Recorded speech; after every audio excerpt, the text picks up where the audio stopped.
നമുക്കെല്ലാവർക്കും അറിയാം, 2004 ഡിസംബർ 7-ാം തീയതി ഉച്ചകഴിഞ്ഞ് 2:30 ഇതുപോലൊരു ആരാധനാ മധ്യയാണ് സമയഘടികാരം നെഞ്ചിൽ ചാർത്തി പ്രത്യക്ഷയായിക്കൊണ്ട് ദുരന്തം ഉണ്ടാകുവാൻ പോകുന്നു, പ്രാർത്ഥിക്കണമെന്ന വലിയ സന്ദേശം കൈമാറിയത്.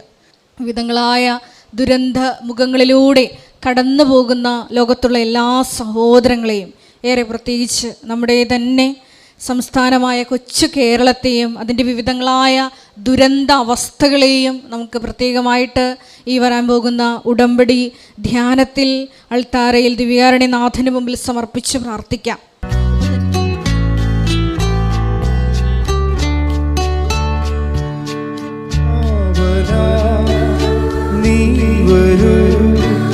സ്നേഹമേ ദൈവമേ ശാന്തിയാ സൗഖ്യമാ നീ വരൂ നായകനേ കാവലാ നീ വരൂ സ്നേഹമേ ദൈവമേ ശാന്തിയാ സൗഖ്യമാ നീ വരൂ നായകനേ.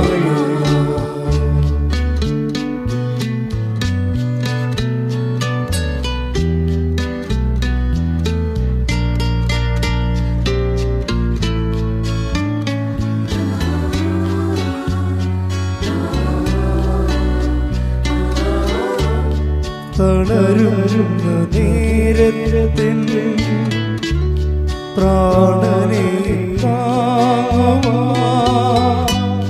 ക്രൂശിതാ നീ മാത്രം ആശ്രയം.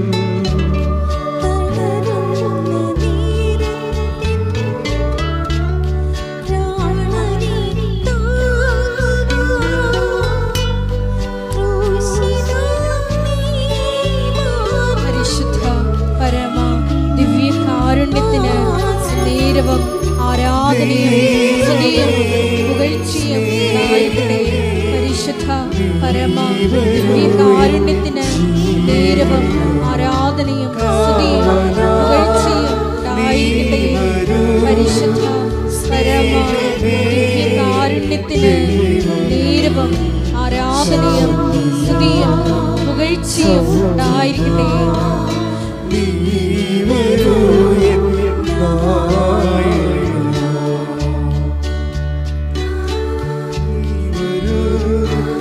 സ്നേഹമേ ദൈവമേ ശാന്തിയാ സൗഖ്യമാ നീ വരൂ നായകനേ.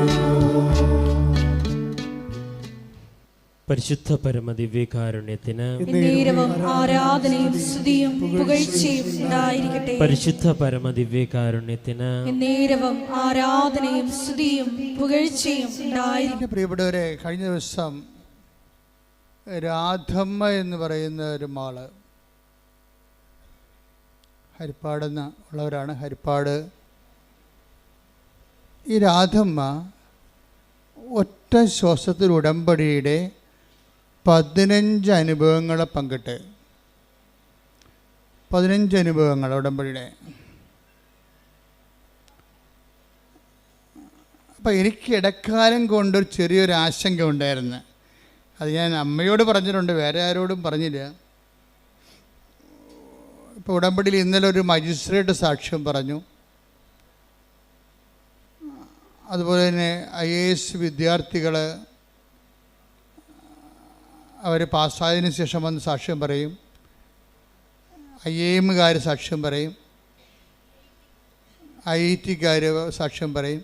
അപ്പോൾ ഇങ്ങനെയുള്ള വലിയ എഡ്യൂക്കേഷൻ അക്കാഡമിഷ്യൻസൊക്കെ വന്ന് സാക്ഷ്യം പറയുമ്പോൾ എനിക്കൊരു ആശങ്ക ഉണ്ടായിരുന്നു. അതായത് കാലക്രമത്തിൽ ഇത് വലിയ വിദ്യാഭ്യാസമുള്ളവരുടെ വിഷയങ്ങൾ മാത്രം അഡ്രസ്സ് ചെയ്യുന്നൊരു പ്രാർത്ഥനയായിട്ട് പദ്ധതിയായിട്ട് ഇത് മാറുമോ? കാര്യം അതൊരു ക്രിമിലേറെ വരത്തുള്ളൂ. ഒരു സമൂഹത്തിൽ 5% അക്കാഡമിഷ്യൻസ് വരത്തുള്ളൂ. ബാക്കി ഒരു 70% പ്രാദേശിക ജീവിതക്കാരും, ഇപ്പം ജീവിതം തന്നെ മറിയല്ലേ, വിദേശ ജീവിതക്കാരും പ്രാദേശിക ജീവിതക്കാരും അതിപ്രാദേശിക ജീവിതക്കാരുണ്ട്. വാർഡ് ജീവിതക്കാർ, പഞ്ചായത്ത് വാർഡിൽ നിന്ന് അവർ പുറത്ത് പോകത്തില്ല. ആ വാർഡിൽ ജനിച്ച് വാർഡിൽ ജീവിച്ച് വാർഡിൽ മരിച്ചു പോകും. അതാണ് നമ്മുടെ സാധാരണ മനുഷ്യർ. ഈ വാർഡിൽ ജനിച്ച് ജീവിച്ച് പോകുന്ന ആൾക്കാരുണ്ട്. അപ്പോൾ ഈ ഞാൻ പണ്ട് ഒക്കെ അഡ്രസ്സ് ചെയ്തിരുന്നതെല്ലാം അത്തരം ആൾക്കാരെയായിരുന്നു. കാര്യം അവരുടെ ജീവിതത്തിൽ അവരുടെ ഒരു വേർപ്പിലും വേദനയിലും അവർക്ക് ഒരു കൈത്താങ്ങി, ഒരു കൈ പിടിച്ച് കൊടുക്കുക, നീ വിളിച്ചപേക്ഷിക്കുന്ന ദൈവം നിൻ്റെ കൂടെ തന്നെ ഉണ്ട് എന്ന് മനസ്സിലാക്കി കൊടുക്കുക. അപ്പോഴങ്ങനെ വന്നപ്പോഴെന്താ സംഭവിച്ചെന്ന് വെച്ച് കഴിഞ്ഞാൽ, ഇൻ്റലക്ച്വൽസും എഡ്യൂക്കേഷണലിസ്റ്റും അക്കാഡമിഷ്യൻസും അഡ്രസ്സ് ചെയ്യാൻ പറ്റാത്ത ഒരു കാലം ഉണ്ടായിരുന്നു. ഉടമ്പടി വന്നപ്പോൾ ഉടമ്പടി ഒരു ടെക്നിക്കൽ പ്രെയർ ആയത് കാരണം വളരെ ശാസ്ത്രീയമായിട്ട് അതിൻ്റെ ആന്തരികമായ അതിൻ്റെ ചേരുവകൾ ഫോർമുലയൊക്കെ മനസ്സിലാക്കി ഷാർപ്പ് ഷൂട്ട് ചെയ്താൽ അപ്പോൾ തന്നെ ഷോട്ട് ഡൗൺ ആകും അത്. അപ്പം അതുകൊണ്ട് ഈസിയാണ്. കാര്യം ഈസിയാണെന്ന് വെച്ച് കഴിഞ്ഞാൽ ഇന്നത് ചെയ്താൽ ഇന്ന ഫലമെന്നുണ്ട്. അല്ലാതെ ഒരു പ്രാർത്ഥനാ ജീവിതത്തിലുള്ള ഒരു ഹൈപ്പോത്തറ്റിക്കൽ സിറ്റുവേഷൻസ് ഉടമ്പടി വളരെ തന്ത്രപൂർവ്വം എലിമിനേറ്റ് ചെയ്യുന്നുണ്ട്.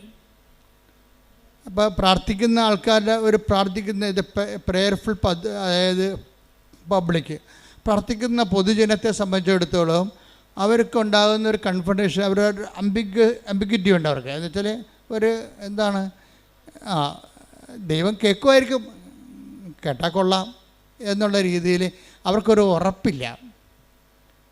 കാര്യം അവർ ചില സമയത്ത് അവർക്ക് ഞങ്ങൾ വിശ്വസിക്കുന്ന വിഷയത്തിൽ ഈ രീതിയിൽ പ്രാർത്ഥിച്ചാൽ ദൈവം കേൾക്കുമോ, അല്ലെങ്കിൽ ഈ ഒരു സമയത്ത് എങ്ങനെയാണ് പ്രാർത്ഥിക്കേണ്ടത്, ഇങ്ങനെ പ്രാർത്ഥിച്ചാൽ മതിയോ, അതൊരു ആധ്യാത്മിക ആശങ്കകളാണ്. ഇപ്പം ഞാൻ ഈ വർഷങ്ങൾ 10-21 ലക്ഷത്തോളം ആൾക്കാർ നേരിട്ട് അവരുടെ സങ്കടങ്ങളൊക്കെ കഴിഞ്ഞ 10-35 വർഷമായിട്ട് കേട്ടപ്പോൾ പൊതുജനത്തിൻ്റെ ആധ്യാത്മിക ആശങ്കകളെക്കുറിച്ച് എനിക്ക് ഏകദേശം ധാരണയുണ്ട്. അപ്പോൾ ആൾക്കാരുടെ ബേസിക് ആശങ്ക എന്ന് പറയുന്നത് ഈ വിഷയത്തിൽ എങ്ങനെയാണ് പ്രാർത്ഥിക്കേണ്ടത്, ഇങ്ങനെ പ്രാർത്ഥിച്ചാൽ ദൈവം കേൾക്കുമോ. അപ്പം ഞാൻ പഠിക്കേണ്ട കാലത്ത് ഒരു കുഞ്ഞമ്മ ചേച്ചി എന്ന് പറഞ്ഞ ചേച്ചിയുണ്ട്. അവർക്ക് 4 മക്കളുണ്ട്. അവരിങ്ങനെ ഈ പണ്ടത്തെ രീതി അനുസരിച്ച് തലയിൽ കൂടി ഒരു വളയം പോലെ ഇട്ടിട്ട് ഈ നൂരിങ്ങനെ നൂറ്റ് വലയ്ക്ക് കെട്ടാൻ കൊടുത്ത് ജീവിക്കുന്ന സാധാരണ ഒരു അമ്മച്ചിയാണ്. അപ്പോൾ അമ്മച്ചിയുടെ കാര്യങ്ങളൊക്കെ ഞാനന്ന് 9ാം ക്ലാസ്സിൽ പഠിക്കുകയാണ്. അമ്മച്ചിയുടെ വിഷയങ്ങളൊക്കെ ഓരോ കാര്യങ്ങളൊക്കെ അവിടെ കയറി പിരിക്കുന്ന സ്ഥലത്തൊക്കെ ഇരുന്ന് പറയും. ഞാൻ ഇടയ്ക്ക് അവിടെ പോയി ഇരിക്കും, നാട്ടുകാർ അയൽവാസികളെ. അപ്പോൾ അവർ പറയണൊക്കെ ഞാൻ കേട്ടിട്ടുണ്ട്. അതിനകത്ത് കുഞ്ഞുമ്മ ചേച്ചി പ്രാവശ്യം അവരുടെ പ്രാർത്ഥനകൾക്കൊന്നും ഉത്തരം കിട്ടത്തില്ല. കുഞ്ഞുമ്മ ചേച്ചി പറയുവേ, ലോകത്ത് മുഴുവനും മനുഷ്യരല്ലേ, ഇതെല്ലാവരുടെയും പ്രാർത്ഥന കേൾക്കാൻ ദൈവത്തിന് പറ്റുക. അതാണ് പ്രശ്നം. ഇപ്പം മനുഷ്യന്മാരിങ്ങനെ മനുഷ്യന്മാർ കേൾക്കുന്ന പോലെ ലോകം മുഴുവൻ മനുഷ്യരല്ലേ, അവിടെയൊക്കെ എല്ലാവരുടെയും പ്രാർത്ഥന കേൾക്കാൻ ദൈവത്തിന് പറ്റുമോ. അപ്പോൾ ദൈവത്തെക്കുറിച്ചുള്ള അവരുടെ ഒരു പ്രാദേശിക ജ്ഞാനമാണത്. അത് പക്ഷേ അങ്ങനെയുള്ള ജ്ഞാനമുള്ള ഒത്തിരി പേരുണ്ട്. നമ്മുടെ വിഷയം മാത്രമല്ല ദൈവത്തിന് അങ്ങനെ ചിന്തിക്കുന്ന ആൾക്കാരുണ്ട്. അപ്പോൾ വ്യത്യസ്തമായ അവരുടെ ഒരു ആധ്യാത്മിക ജ്ഞാനത്തിൻ്റെ ആ ഒരു പരിസരത്ത് നിന്നുകൊണ്ടാണ് അവരുടെ പ്രെയറിൽ ലോഞ്ച് ചെയ്യണത്. അപ്പോൾ അത്രയും തന്നെ ആ പ്രെയറിന് തുടങ്ങുമ്പോൾ തന്നെ അതിൻ്റെ അകത്ത് സംശയത്തിൻ്റെ ഗുമളമുള്ളത് കാരണം അത് വർക്കൗട്ട് ചെയ്യത്തില്ല. പക്ഷേ ഉടമ്പടിയിലേക്ക് വരുമ്പോൾ ഇങ്ങനെയുള്ള ഒരു കോമൺ പീപ്പിളായാലും ശരി, കുറച്ച് എക്സ്ട്രാ ഓർഡിനറി ആയിട്ടുള്ള പീപ്പിളായാലും ശരി, ഉടമ്പടിയുടെ ക്ലാസ്സുകൾ കേട്ട് ജനങ്ങളുടെ സാക്ഷ്യങ്ങൾ കേട്ട് അച്ഛൻ്റെ ഉടമ്പടി ധ്യാനമൊക്കെ കേട്ട് കഴിയുമ്പോൾ അവർക്ക് മനസ്സിലാകുന്നൊരു സത്യമുണ്ട്. ഇതൊരു സയൻറ്റിഫിക്കലി പ്രൂവൺ പ്രെയറാണ്. ഒരു ആധ്യാത്മിക ശാസ്ത്രം, ബൈബിൾ ശാസ്ത്രം ഉണ്ടല്ല, ബൈബിൾ ശാസ്ത്രം അനുസരിച്ച് പ്രൂവ് ചെയ്തിട്ടുള്ള ഒരു പദ്ധതിയാണ് കവനൻ്റ് എന്ന് പറയുന്നത്. ഈ കവനൻ്റെ കൂടെ വന്നിരിക്കുന്ന കവനൻ്റ് ഇപ്പോഴുള്ളതല്ല, പണ്ടിനാലെ ദൈവം അതാത് കാലങ്ങളിൽ അപ്ഡേഷൻസ് ഉള്ള ഒരു പ്രാർത്ഥനയാണ് കവനൻ്റ് എന്ന് പറയുന്നത്. അപ്പോൾ കവനൻ്റെ ഒരു ഹിസ്റ്ററി ഓഫ് കവനൻ്റ് അല്ലെങ്കിൽ ഇവോൾവിങ് ഒരു പരിണാമം, കവനൻ്റ് ഉടമ്പടി ദൈവശാസ്ത്രത്തിൻ്റെ പരിണാമങ്ങളിലേക്ക് പോയി കഴിഞ്ഞാൽ നമുക്ക് മനസ്സിലാകും ഇതിന് ഘട്ടം ഘട്ടമായി കാലത്തിനൊപ്പം അപ്ഗ്രഡേഷൻ സംഭവിച്ചിട്ടുള്ളതാണ് ഉടമ്പടിയിൽ. നമ്മുടെ ഈ കാലത്ത് വന്നപ്പോൾ ഇവിടെ ദൈവത്തിൻ്റെ ഒരു പ്രധാനപ്പെട്ട വിഷയം, ഇത് ദൈവത്തിൻ്റെ ഒരു വിഷയമായി മാറി. ഇപ്പോൾ യേശു ക്രിസ്തുവിൻ്റെ എല്ലാ പ്രവർത്തനങ്ങളും ക്രിസ്തുവിൻ്റെ വിഷയമല്ലായിരുന്നു. പിതാവായ ദൈവത്തിൻ്റെയും പുത്രനായ ദൈവത്തിൻ്റെയും പരിശുദ്ധാത്മാവായ ദൈവത്തിൻ്റെയും ത്രിയേക ദൈവത്തിൻ്റെ പൊതുവിഷയമായിരുന്നു യേശു ക്രിസ്തുവിൻ്റെ മിഷനല്ല. ഇത് മിഷൻ ഓഫ് ജീസസ് ദൈവത്തിൻ്റെ വിഷയമായിരുന്നു. അപ്പോൾ ദൈവത്തിൻ്റെ വിഷയമാകുമ്പോൾ അതിൻ്റെ മുതൽ മുടക്കെല്ലാം ദൈവമാണ്. മുതൽ മുടക്കാൻ വേണ്ടി ദൈവം അറ്റം വരെ തയ്യാറാണ്. അതാണ് തൻ്റെ ഏകജാതനെ നൽകാൻ. ആ മുതലിന് ആ ഒരു പദ്ധതിക്ക് വേണ്ടി അവസാനത്തെ എക്സ്പെൻഡിച്ചർ തൻ്റെ ഏകജാതിനെ 3:16 സ്തുതിക്കട്ടെ. ഹല്ലേലൂയ ഹല്ലേലൂയ ഹല്ലേലൂയ ഹല്ലേലൂയ. യേശുവേ നന്ദി, യേശുവേ സ്തുതി. ഹല്ലേലൂയ ഹല്ലേലൂയ ഹല്ലേലൂയ ഹല്ലേലൂയ. യേശുവേ മഹത്വം മഹത്വം ആരാധന. യോഹന്നാൻ 3:16 എന്തെന്നാൽ അവനിൽ വിശ്വസിക്കുന്ന അവനിൽ വിശ്വസിക്കുന്ന ഏവനും നശിച്ചു പോകാതെ നിത്യജീവൻ പ്രാപിക്കുന്നതിന് വേണ്ടി തന്റെ ഏകജാതനെ നൽകാൻ തക്കവിധം ദൈവം ലോകത്തെ അത്രമാത്രം സ്നേഹിച്ചു. അപ്പോൾ ദൈവം ലോകത്തെ അത്രമാത്രം സ്നേഹിച്ചത് കൊണ്ട് തൻ്റെ ഏകജാതനെ മുഴുവനായിട്ട് വരെ നൽകാൻ അതിൻ്റെ ക്യാപിറ്റൽ അതാണ്. രക്ഷാകര പദ്ധതിയുടെ ക്യാപിറ്റൽ എന്ന് പറയുന്നത് ഏകജാതനെ മുഴുവനും കൂടി നൽകിയ പാപത്തിന് പരിഹാരം ചെയ്യേണ്ടി വന്നപ്പോൾ അതിന് പോലും ദൈവം ചെലവഴിച്ചതാണ്. അപ്പോൾ ആ ദൈവത്തിൻ്റെ ആ ചെലവഴിക്കൽ നിന്നാണ് ക്രിസ്തുശാസ്ത്രം രൂപപ്പെട്ട് വരണത്. പ്രായോഗിക ജീവിതബന്ധിയായ ക്രിസ്തുശാസ്ത്രം. ഇപ്പോൾ ഒരു അക്കാഡമിക് ക്രിസ്തുശാസ്ത്രമുണ്ട്, പക്ഷെ ഒരു ജീവിതബന്ധി കാലബന്ധിയായ ഒരു ക്രിസ്തുശാസ്ത്രമുണ്ട്. അപ്പോൾ ഈ 3:16 ഡെവലപ്പ് ചെയ്ത് വരുമ്പോൾ പിന്നീട് പൗലോസ് പറയും നമ്മൾക്ക് യേശുക്രിസ്തുവിന് നൽകിയവൻ. ശ്രുതിക്കട്ടെ. ഹല്ലേലൂയ ഹല്ലേലൂയ ഹല്ലേലൂയ ഹല്ലേലൂയ. റോമ 8:32 സ്വപുത്രനെ പോലും ഒഴിവാക്കാതെ ഒഴിവാക്കാതെ നമുക്കെല്ലാവർക്കും വേണ്ടി അവനെ ഏൽപ്പിച്ചു തന്നവൻ അവനോട് കൂടെ സമസ്തവും നമുക്ക് ദാനമായി നൽകാതിരിക്കുമോ? അവിടെ അതിൻ്റെ ഒത്തിരി വാക്കുകൾ ദൈവത്തിൻ്റെ തനത് മൈൻഡ് വെളിപ്പെടുത്തുന്നുണ്ട്. അതായത് ഈ റോമ 8:32 യോഹന്നാൻ 3:16 തമ്മിൽ ലിങ്ക് ആയിരിക്കണം. എന്താണ് 3:16 എന്താ പറയണത്? തൻ്റെ ഏകജാതനെ നൽകാൻ തക്കവിധം ദൈവം അത്രമാത്രം നമ്മളെ ലോകത്തെ സ്നേഹിച്ചു. അപ്പൊ ഈ എന്തുകൊണ്ടാണ് ദാനമായിരിക്കണം മനസ്സിലാക്കണം. ഉടമ്പടി വർക്ക് ചെയ്യണത് നോട്ട് ബൈ മെറിറ്റിലാണ്, പിന്നെന്താണ്? But by grace. അപ്പം മനുഷ്യൻ്റെ ജീവിതത്തിൻ്റെ എല്ലാ വിഷയങ്ങളിലും നമ്മളുടെ ഇപ്പം നിങ്ങൾക്കൊരു സ്റ്റാൻഡേർഡ് ഉണ്ടാകുമല്ലോ അല്ലേ? നിങ്ങളുടെ ഒരു വാല്യൂ അല്ലെങ്കിൽ നിങ്ങളുടെ ഒരു കഴിവ്. പക്ഷേ നമ്മുടെ കഴിവും നമ്മുടെ ജീവിതവും തമ്മിൽ ഒരു കാലത്തും പൊരുത്തപ്പെടത്തില്ല. എന്താ കാര്യം? നമ്മളുടെ ജീവിതത്തിൻ്റെ വെല്ലുവിളി നമ്മുടെ കഴിവിനേക്കാൾ എപ്പോഴും മുകളിലായിരിക്കും. അതെപ്പോഴും എങ്ങനെയുണ്ട്? ലൈഫ് സെറ്റിൽ ചെയ്തിരിക്കുന്നതും ലൈഫ് ഇവോൾവ് ചെയ്തിരിക്കുന്നതും ജീവിതം ആയിത്തീർന്നിരിക്കുന്നതായിട്ടുള്ള അവസ്ഥ എന്ന് വെച്ച് കഴിഞ്ഞാൽ എപ്പോഴും നമ്മുടെ കഴിവിനേക്കാളും ഉപരിയായിരിക്കും നമ്മൾക്ക് കൈകാര്യം ചെയ്യേണ്ട വിഷയം. കഴിഞ്ഞ ദിവസത്തിൽ ഒരു ആ മജിസ്ട്രേറ്റിൻ്റെ സാക്ഷ്യം എന്താ അറിയാമോ? മജിസ്ട്രേറ്റ് വക്കീലാണ്, അവർ പ്രാക്ടീസിങ് വക്കീലാണ്. ഈ ബാരിസ്റ്ററെ ശരിക്കും അവർക്ക് ഇപ്പോൾ ഒരു മജിസ്ട്രേറ്റിൻ്റെ എക്സാം വന്നു. അപ്പോൾ ഹൈക്കോടതിയുടെ എക്സാമാണ്. ഹൈക്കോടതിയുടെ എക്സാം ശരിക്കും വളരെ പാടുള്ളതാണ്. അവർ പറഞ്ഞ സങ്കീർണമാണ്. പല പല സെക്ഷൻസ് ഉണ്ട്. ആ പരീക്ഷകളെല്ലാം എഴുതിയിട്ടാണ് പിന്നീട് അവർ മജിസ്ട്രേറ്റായിട്ട് അവർ ജയിച്ചാൽ മാത്രമേ മജിസ്ട്രേറ്റിലേക്ക് പിന്നെ അവർക്ക് പരിശീലനത്തിന് പോകാൻ പറ്റത്തുള്ളൂ. പക്ഷേ എന്താ പ്രശ്നം വെച്ചാൽ ഇവർക്കൊരു കോൺഫിഡൻസ് ഉണ്ട്. എപ്പോഴും നമ്മൾ ശ്രദ്ധിക്കേണ്ടത് ഈ കോൺഫിഡൻസ് ആണ് ഫസ്റ്റായിട്ട്. നമ്മൾ ദൈവത്തിൻ്റെ സന്നിധാനത്തിൽ വരുമ്പോൾ ആദ്യത്തെ ബോംബിങ് ഏരിയ എന്ന് പറയുന്നത്, അല്ലെങ്കിൽ മിലിറ്ററി ടാർഗറ്റ് പൊസിഷൻ. ഇപ്പം മിലിറ്ററി പൊസിഷൻ എന്ന് പറയത്തില്ലേ, ബോംബ് ചെയ്യുന്ന വിമാനങ്ങൾക്കൊരു പൊസിഷൻ ഉണ്ടാകും. ഇപ്പം നമ്മൾ ദൈവദർശനം വരുമ്പോൾ ഈ പൊസിഷൻ ടാർഗറ്റിലായിട്ട് വരുന്നത് എപ്പോഴും കോൺഫിഡൻസാണ്. നിങ്ങളുടെ കോൺഫിഡൻസ് തരുന്ന കുറേ കാര്യങ്ങളുണ്ട്. നിങ്ങളുടെ ഈ കോൺഫിഡൻസ് എന്ന് പറയണതാണ് നിങ്ങൾ. പക്ഷെ ആ നിങ്ങൾക്ക് ഇപ്പോൾ നിങ്ങളുടെ അതിജീവനത്തിന് നിങ്ങളുടെ മുമ്പിൽ വന്നിരിക്കുന്ന വെല്ലുവിളിയെ തരണം ചെയ്യാനുള്ള കഴിവുണ്ടാകത്തില്ല. മനസ്സിലായില്ലേ? അപ്പോൾ ഇത് നിങ്ങളുടെ കോൺഫിഡൻസ് പൊളിച്ച് പണിയേണ്ടി വരും. ഇപ്പം തന്നെ ഈ റോഡ് ചെയ്യണേ അവർ.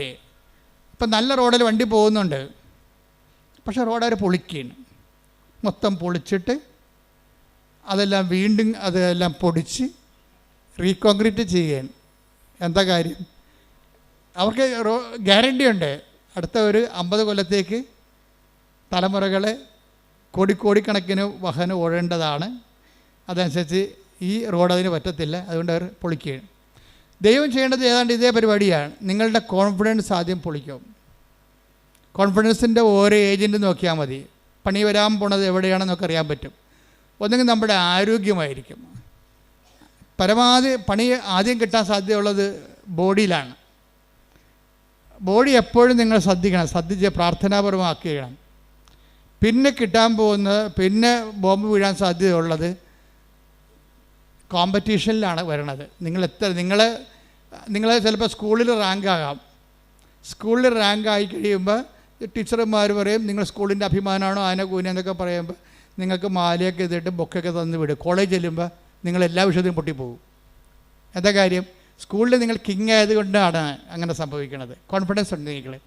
ഈ കോൺഫിഡൻസ് വെച്ചുകൊണ്ട് കോളേജിൽ നിങ്ങൾ പഠിക്കാതിരിക്കും, അല്ലെങ്കിൽ ക്ലാസ് കട്ട് ചെയ്യും.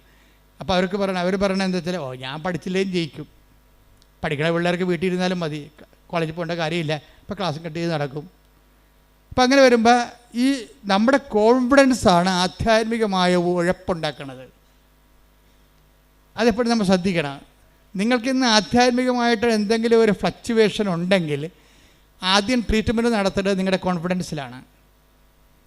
കാര്യം നിങ്ങളുടെ വിദ്യാഭ്യാസം ചിലർക്ക് തറവാടിത്തമാണ്.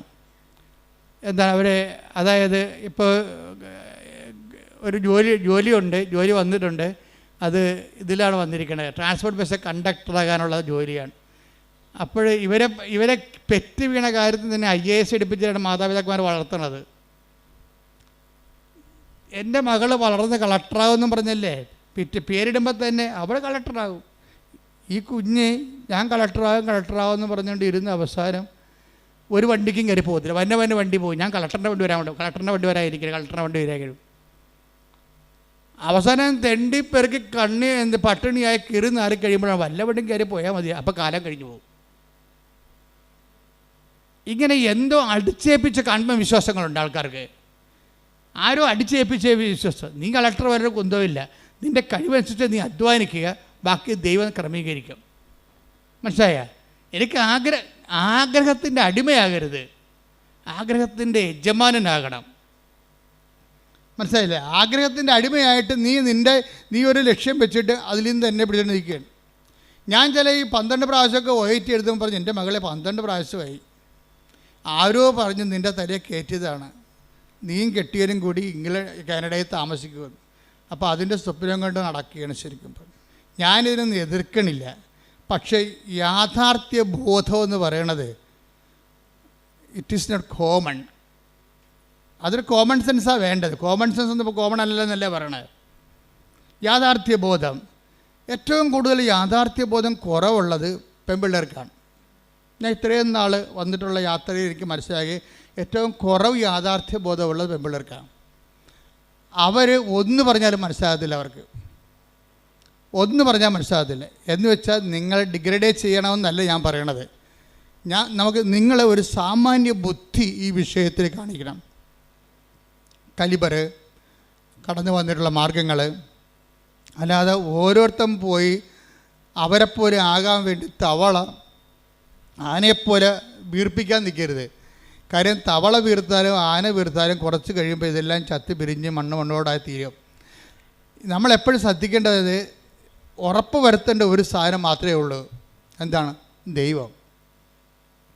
നിന്നോട് കൂടെയുള്ള ദൈവത്തിൻ്റെ സാന്നിധ്യമാണ് നീ ഉറപ്പ് വരുത്തേണ്ടത്. ഇപ്പം നീ എന്താ ചെയ്യണമെന്നറിയാവോ? നീ ആദ്യം ഉറപ്പ് വരുത്തണത് നിൻ്റെ ലക്ഷ്യങ്ങൾ ഉറപ്പ് വരുത്തിയിട്ട് ദൈവത്തെ അതിനു വേണ്ടി ഉപയോഗിക്കുകയാണ് ചെയ്യണത്. മനസ്സിലായോ? നീ ആദ്യം ഉറപ്പ് വരുത്തേണ്ടത് എന്തിനാണ്? നീ ആദ്യം ഉറപ്പ് വരുത്തേണ്ടത് നിൻ്റെ ലക്ഷ്യങ്ങളല്ല. ആർക്കും ആഗ്രഹങ്ങളൊക്കെ ഉണ്ടാകത്തില്ലേ? അപ്പോൾ അതിൻ്റെ അടിമയായിട്ട് ജീവിച്ച വല്ല കാര്യമുണ്ടോ? അതിൻ്റെ യജമാനനായിരിക്കണം. ആ യജമാനനാകുമ്പോൾ എങ്ങനെയാകണത്? ദൈവം ആഗ്രഹിക്കുന്ന വഴികളിലേക്ക് ഞാൻ പോകും. കർത്താവിൻ്റെ മുമ്പിൽ തുറന്നു വെക്കണം. കർത്താവേ, എനിക്കൊന്ന് ഭക്ഷണം കഴിക്കണം, നീ എനിക്ക് തന്നൊരു മാന്യതയിൽ ഇവിടെ ജീവിക്കണം. മാന്യമായ ജീവിതം അത് നമുക്ക് ദൈവത്തോട് ന്യായമായിട്ട് ചോദിക്കാവുന്ന കാര്യമാണ്. എന്താണ് മാന്യമായ ജീവിതം? മാന്യതയെന്ന് പറഞ്ഞ സമയത്ത് ബൈബിൾ ഒത്തിരി പ്രാവശ്യം ഉപയോഗിക്കുന്ന വാക്കാണ്. അവയവങ്ങൾക്ക് പോലും മാന്യതയെന്നൊക്കെ പറഞ്ഞ് ബൈബിൾ ഉപയോഗിക്കുന്നുണ്ട്. അപ്പോൾ ദൈവത്തോട് നമുക്ക് ചോദിക്കാം, മാന്യമായ ജീവിതം, എനിക്കൊരു മാന്യമായ ജീവിതം തരണം. അല്ലാതെ നീ എന്ത് ചെയ്യണമെന്ന് ദൈവത്തിൻ്റെ ഒരു സംഭവം ഇട്ടിട്ട് വരച്ച് അമ്മട്ടിക്ക് കർത്താവ് എന്ന് പറഞ്ഞുകൊണ്ടിരിക്കുക. അതല്ല ഉടമ്പടി എന്ന് പറയണത്. ഉടമ്പടി നിനക്ക് ന്യായമായി ചോദിക്കാവുന്ന എന്താണ്? മാന്യമായ ജീവിതം. അത് ചോദിക്കാം. അത് കർത്താവായിട്ട് കിട്ടിയിരിക്കും. എന്താ കാര്യം എന്നറിയാമോ? അതിന് പ്രൊവിഷനുണ്ട്. എന്താ കാര്യം? ദൈവത്തിൻ്റെ സൃഷ്ടികളിൽ ഏറ്റവും നല്ലവണ്ണം മാന്യതയുള്ളത് മനുഷ്യനെയാണ്. അതുകൊണ്ടാണ് മാന്യമായ ജീവിതം നമുക്ക് അവകാശമായിരിക്കുന്നത്. അത് നമ്മുടെ അവകാശമാണ്. ഇപ്പം നമുക്ക് ഇപ്പോൾ ഒരു കുഴിയാന എന്ന് പറഞ്ഞു കഴിഞ്ഞാൽ അതിനെന്താണ്? കുഴിയാന സാധനമില്ലേ, കണ്ടിട്ടുണ്ടോ? അപ്പം അത് പോകുമ്പോൾ അതിനെ ഉറുമ്പിട്ട് കൊടുക്കുമ്പോൾ അതുടനെ അതിനെ അടിച്ച് മണ്ണ് തെറിപ്പിച്ചിട്ട് അതിനെ അതിന് കുഴിയിലാണ് താമസിക്കണത്, അല്ലേ? കുഞ്ഞു കുഴിയിലാണ് താമസിക്കുന്നത്. പക്ഷേ ആന താമസിക്കുന്നത് എവിടെയാണ്? കൊട്ടിലാണ് താമസിക്കുന്നത്. അപ്പോൾ കുഴിയും കൊട്ടിലും തമ്മിൽ വ്യത്യാസമില്ലേ? അപ്പം ആനക്കൊരു മാന്യതയുണ്ട്. അതുകൊണ്ടാണ് കൊട്ടിൽ വരണത്. കുഴിയാനക്കയുടെ മാന്യതേനെ കുഴി താമസിക്കണം. ഇതുപോലെ തന്നെയാണ് വല്ല പാമ്പ്, അതുപോലെ തന്നെ ഉള്ള ജീവികളൊക്കെ ചിലതൊക്കെ അളയെ താമസിക്കും. ഇപ്പം മനുഷ്യൻ താമസിക്കുന്ന ആടാണെങ്കിൽ അളയിലല്ല ആലയിലാണ് താമസിക്കുന്നത്. അതിന് വ്യത്യാസം കണ്ട? ആടിന് ആല, അതുപോലെ തന്നെ ആനയ്ക്ക് കൊട്ടിൽ, രാജാവാണെങ്കിൽ കൊട്ടാരത്തിൽ താമസിക്കും. മാന്യത മാറി. ഇതുപോലെ മനുഷ്യൻ എന്തുകൊണ്ടാണ് വീട്ടിൽ താമസിക്കുന്നത്? മനുഷ്യൻ്റെ വീടാണ്, ഭവനം. ഒത്തിരിയേറെ ആന്തരികമായ അർത്ഥങ്ങളുള്ളതാണ് ഭവനം. അവിടെ എന്തുകൊണ്ടാണ് താമസിക്കുന്നത് വെച്ച് കഴിഞ്ഞാൽ അവൻ ദൈവത്തിൻ്റെ ഛായയിൽ സൃഷ്ടിക്കപ്പെട്ടത് കൊണ്ടാണ്. അതാണ് മാന്യത എന്ന് പറയുന്നത്. അപ്പോൾ ആദ്യമേ തന്നെ ദൈവം നമ്മുടെ മാന്യത ഫിക്സ് ചെയ്യുന്നുണ്ട്. എന്ന് വെച്ചാൽ നമ്മുടെ എല്ലാ അവകാശങ്ങളും ഫിക്സ് ചെയ്യുകയാണ്. നമ്മുടെ എല്ലാ അവകാശങ്ങളും ഈ ജീവിതത്തിനും വരാൻ പോണ ജീവിതത്തിനും വേണ്ടിയുള്ള എല്ലാ റൈറ്റുകളും കോൺസ്റ്റിറ്റ്യൂഷണലൈസ് ചെയ്തിരിക്കുകയാണ്. അവൻ്റെ ഛായയിൽ സൃഷ്ടിച്ചെന്ന് പറയുമ്പോഴേ ദൈവം മനുഷ്യനെ അവൻ്റെ ഛായയിൽ സൃഷ്ടിച്ചു എന്ന് വെച്ച് കഴിഞ്ഞാൽ ഇതിൻ്റെ മാന്യത മെയിൻറ്റെയിൻ ചെയ്യാനുള്ള എല്ലാ ഇൻഫ്രാസ്ട്രക്ചറും അവൻ ആർജിക്കാൻ ദൈവം അവന് അതുപോലെ മാന്യത സുരക്ഷയാണ്. ആദ്യമേ തന്നെ ഒരു ജനറ്റിക്കൽ കോൺസ്റ്റിറ്റ്യൂഷനിൽ വന്നിരിക്കുന്നത് മനുഷ്യൻ്റെ മാന്യതയുടെ സുരക്ഷയാണ്. നമുക്ക് പട്ടിണി കിടന്നാൽ സർക്കാരിനെതിരെ കേസ് കൊടുക്കാം നമുക്ക്. അതാണ് ഭക്ഷ്യസുരക്ഷാ നിയമം. ഇപ്പം നമ്മുടെ ഭക്ഷ്യസുരക്ഷ അല്ലെങ്കിൽ നമ്മളൊരു മറ്റു തരത്തിലുള്ള കുറേ പോളിസീസാണ് നമ്മൾ എടുത്തിരിക്കുന്നത്. ദൈവം ഇതെല്ലാം കൂടി കണക്കാക്കിയിട്ട് ഒറ്റ പോളിസിയിലാക്കി. എന്താണ്? മനുഷ്യൻ അവനെ തന്നെ സൃഷ്ടിച്ചു. അപ്പോൾ മാന്യമായി ഈ ഭൂമിയിൽ മനുഷ്യനെ പോലെ ജീവിക്കാനുള്ള മനുഷ്യൻ എന്ന് പറഞ്ഞാൽ ആരാണെന്ന് പറഞ്ഞിട്ടുണ്ട്. ആരാണ്? ദൈവത്തിൻ്റെ പൈതൽ. അപ്പോൾ ദൈവ പൈതലാണ് ഞാനെന്നുള്ളതാണ് ഏറ്റവും വലിയ ബോധമുള്ളത്. നമ്മുടെ ഏറ്റവും വലിയ നമ്മുടെ ഒരു വിശ്വാസം നമുക്ക് തരുന്ന ഒരു ബോധമുണ്ട്. ആത്മീയ ബോധം എന്നുകൊണ്ട് ദൈവ പൈതലാണെന്നാണ്. അപ്പോൾ ദൈവ പൈതലാകുമ്പോൾ ദൈവ പൈതലല്ലാതെ പോകുന്ന ഇപ്പോൾ രാധമ്മയുടെ സാക്ഷ്യം എന്താണ്? രാധമ്മയുടെ സാക്ഷ്യം, രാധമ്മയുടെ ഒന്നാമത്തെ അനുഭവം എന്താണ്? അവരുടെ മകൻ ഭയങ്കര പണ്ടാര വെള്ളവടിയാണ്. എന്നിട്ട് വീട്ടിൽ കാശും കൊടുക്കത്തില്ല, കുടുംബം നോക്കത്തില്ല. രാധമ്മ തന്നെ വീട്ടുവരക്ക് പോയിട്ടാണ് മകൻ്റെ ഭാര്യയും കുഞ്ഞുങ്ങളെയും പോറ്റേണ്ടത്. What a pathetic condition. കണ്ടില്ലേ? This is life. ഇവരെ അഡ്രസ്സ് ചെയ്യണമെന്ന് ഞാൻ അമ്മയോട് പല പ്രാവശ്യം പറഞ്ഞിട്ടുണ്ട്. ഒത്തിരി ക്രിമിനലിനെ നീ അഡ്രസ്സ് ചെയ്യുന്നുണ്ട് ഈ പുതിയ കാലത്ത്. അതേസമയം തന്നെ ഇതിൻ്റെയൊക്കെ എല്ലാം നിലനിർത്തിക്കൊണ്ടിരിക്കുന്ന അടിസ്ഥാന സിസ്റ്റത്തിൽ താമസിക്കുന്ന ആൾക്കാരെ ഉടമ്പടിയിൽ അഡ്രസ്സ് ചെയ്യണമെന്ന് അമ്മയോട് ഞാൻ പല പ്രാവശ്യം പറഞ്ഞിട്ടുള്ളതാണ്. കാര്യം സങ്കടക്കാർ വരുമ്പോഴേ, ഇപ്പം ഞാൻ ചിലർ പറയും 65 വയസ്സെന്ന് പറയും നിങ്ങൾ ഞങ്ങളെക്കൊണ്ട് ഉടമ്പടി എടുപ്പിക്കത്തില്ല. ചില 65 വയസ്സുകാർ എൻ്റെ അടുത്ത് വന്ന് സങ്കടം പറയും, അച്ഛന്മാരത്തും പറയും, എന്താ ഞങ്ങളെക്കൊണ്ട് ഉടമ്പടി എടുപ്പിക്കാത്തത്, ഞങ്ങൾക്ക് ജീവിക്കേണ്ടതെന്നൊക്കെ ചോദിക്കും. എന്നോടൊന്ന് ചോദിക്കുമ്പോൾ പറയും, എൻ്റെ ചേച്ചമ്മേ നിങ്ങൾക്ക് ജീവിക്കണം, നിങ്ങൾക്ക് 67 വയസ്സുണ്ട്, നിങ്ങൾ നേരെ ഒന്ന് വെടിപ്പായിട്ട് മാതാവിൻ്റെ കണ്ണിട്ട് നോക്കിയിട്ട് കറഞ്ഞിട്ട് കാര്യം വന്നിട്ട് പോകും. നിങ്ങളെ ഇത്രയും ഉടമ്പടി പോലെ ആപത്തും ആരോഗ്യമൊക്കെ ഉള്ളവരാണ് ഉടമ്പടി എടുക്കുന്നത്. അത് എടുത്തിട്ട് ഉഴപ്പി പിന്നെയും വന്ന് പണി മേടിക്കേണ്ട കാര്യമില്ല. നിങ്ങൾക്കുള്ളത് അമ്മ വിളമ്പി വെച്ചിട്ടുണ്ട്. ചില ആൾക്കാർക്ക് നോക്കുകയില്ലേ ഉള്ള മാതാവിൻ്റെ മുഖത്തിട്ട്. വിശ്വാസത്തോടെ ഒന്ന് നോക്കിയാൽ തന്നെ റെസ്പോണ്ടൻ്റാണ്. അപ്പം അതുകൊണ്ട് തന്നെ പക്ഷേ ഉടമ്പടി എടുക്കാൻ കഴിവുള്ളവൻ മാതാവിനെ നോക്കി പഠിപ്പിച്ചാൽ മാതാവ് ചിലപ്പോൾ ഇവിടുന്ന് ഒറ്റ നടക്ക് പോയില്ലെന്ന് വരും. കാര്യം അത് കാപട്യമാണ്. കഴിഞ്ഞ മീൻ പിടിക്കാനാണ്. നമുക്ക് മലയാളിക്ക് പണ്ട് മുതലേ രക്തത്തിലുള്ള കുറേ സാധനമുണ്ട്. എന്താണ്? കണ്ടവനെ കൊണ്ട് പണിയെടുപ്പിക്കുന്ന കുറേ സാധനങ്ങളുണ്ട്. ഇതിനെ നമ്മൾ ആദ്യം ചികിത്സിക്കേണ്ടി വരും. എന്ന് വെച്ച് കഴിഞ്ഞാൽ മലയാളിക്ക് ആദ്യം എന്തൊക്കെ മലയാളികളുടെ പഴഞ്ചൊല്ല് നോക്കിയാൽ മതി. 2000 കൊല്ലമായിട്ട് ഈ വസ്തു എങ്ങനെ ജീവിച്ചെന്ന് മനസ്സിലാകും. എംബ്രാൻ്റെ വെട്ടത്ത് വാര്യയുടെ അത്താഴം. വാര്യയുടെ കള്ളനാണെന്ന് മനസ്സിലായില്ലേ? വാര്യർ ഒരിക്കലും എണ്ണ കൊണ്ട് കാശ് മുടക്കി വിളക്ക് കത്തിക്കത്തില്ല. എംബ്രാൻ്റെ പടിപ്പുരയിൽ രാജാവ് അല്ലെങ്കിൽ നാട്ടുപ്രമാണി അല്ലെങ്കിൽ കരപ്രമാണി അല്ലെങ്കിൽ ഊരാളിയുടെ പടിപ്പുരയ്ക്ക് വിളക്ക് വെക്കാൻ രാജാവ് അനുവാദം കൊടുത്തിട്ടുണ്ട്. എല്ലാവർക്കും പടിപ്പുര വിളക്ക് വെക്കാൻ പറ്റത്തില്ല. തിരുവിതാംകൂറിലും കൊച്ചിയിലും പടിപ്പുര വിളക്ക് വെക്കണമെന്നുണ്ടെങ്കിൽ ഭണ്ഡാരത്തിൽ കൊണ്ട് പണം അടക്കണം. ഭണ്ഡാരത്തിൽ പണം അടക്കാൻ കഴിവില്ലാത്തവന് വിളക്ക് വെക്കാൻ അനുവദിക്കത്തില്ല. ഭാര്യർ ഭണ്ഡാരത്തിൽ പണം അടക്കാൻ ഭാര്യന് കാശില്ല. അപ്പോൾ ഊരാളെങ്കിൽ ചെന്നിട്ട് എന്ത് ചെയ്യും? അവിടുത്തെ വിളക്ക് പടിപ്പുര തെക്കുമ്പോൾ വീട്ടിൽ അത്താഴം എടുത്തുകൊണ്ട് ഭാര്യർ ഊരാളെങ്കിൽ ചെല്ലും. അവിടെ ചെന്നിട്ട് അവിടെ വെട്ടത്തിരുന്നുകൊണ്ട് ഭക്ഷണം കഴിക്കും. അത് ഭാര്യർ പോകും. അതാണ് എംബ്രാൻ്റെ വെട്ടത്ത് ഭാര്യയുടെ അത്താഴം.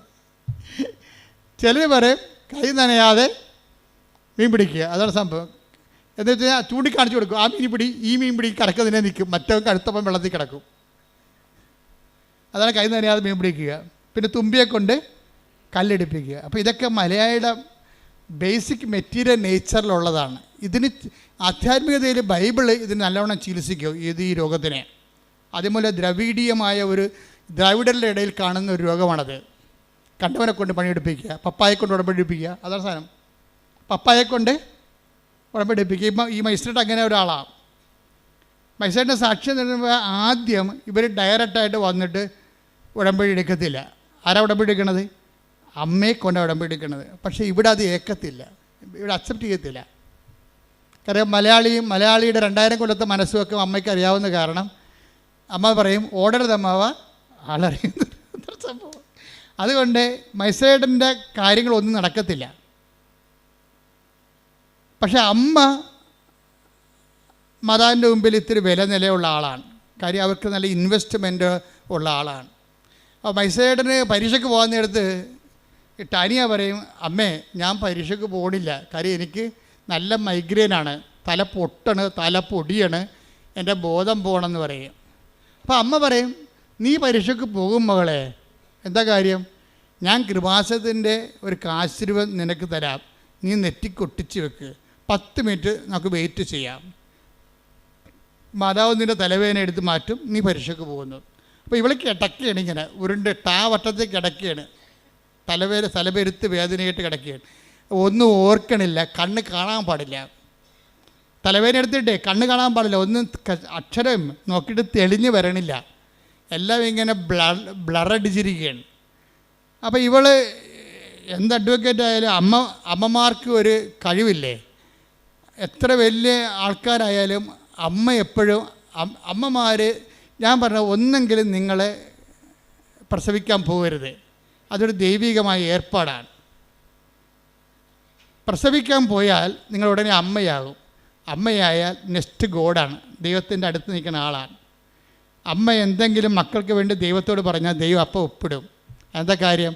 അവർക്ക് കൊച്ചിനെ കൊടുത്തപ്പോൾ തന്നെ കൊച്ചിനെ ജീവിപ്പിക്കാനുള്ള അധികാരവും അവകാശവും അവർക്ക് ദൈവം എഴുതി കൊടുത്തിട്ടുണ്ട്. പക്ഷേ അവർ അമ്മയായിട്ട് ജീവിക്കണം. അല്ല വയറ്റിട്ട് അതിനെ കൊല്ലാൻ പോയി കഴിഞ്ഞാൽ ദൈവത്തിന് അറിയാം, നീ അമ്മയല്ല, കൊലപാതകയാണ്, 2 കുഞ്ഞുങ്ങളെ കൊന്ന ആളാണ്, ഈ അഭ്യാസം കൊണ്ട് എൻ്റെ അടുത്ത് വരരുത്, പഴയകാലം ഓർക്കണം. അതിനാണ് ഉടമ്പടിയിൽ അനുതാപം വെച്ചിരിക്കുന്നത്. അബദ്ധവശ ദൈവത്തെ അറിയാത്ത കാലങ്ങളിലുള്ള കാര്യങ്ങളെ ദൈവം റൈറ്റ് ഓഫ് ചെയ്യാനൊരു പ്രൊവിഷൻ ഇട്ടിട്ടുണ്ട് ബൈബിളിലേക്ക് ഉള്ളുകെട്ടാ ഇത്. അജ്ഞതയുടെ കാലഘട്ടത്തെ 17:30 എടുത്ത് നടപടി പുസ്തകം 17:30.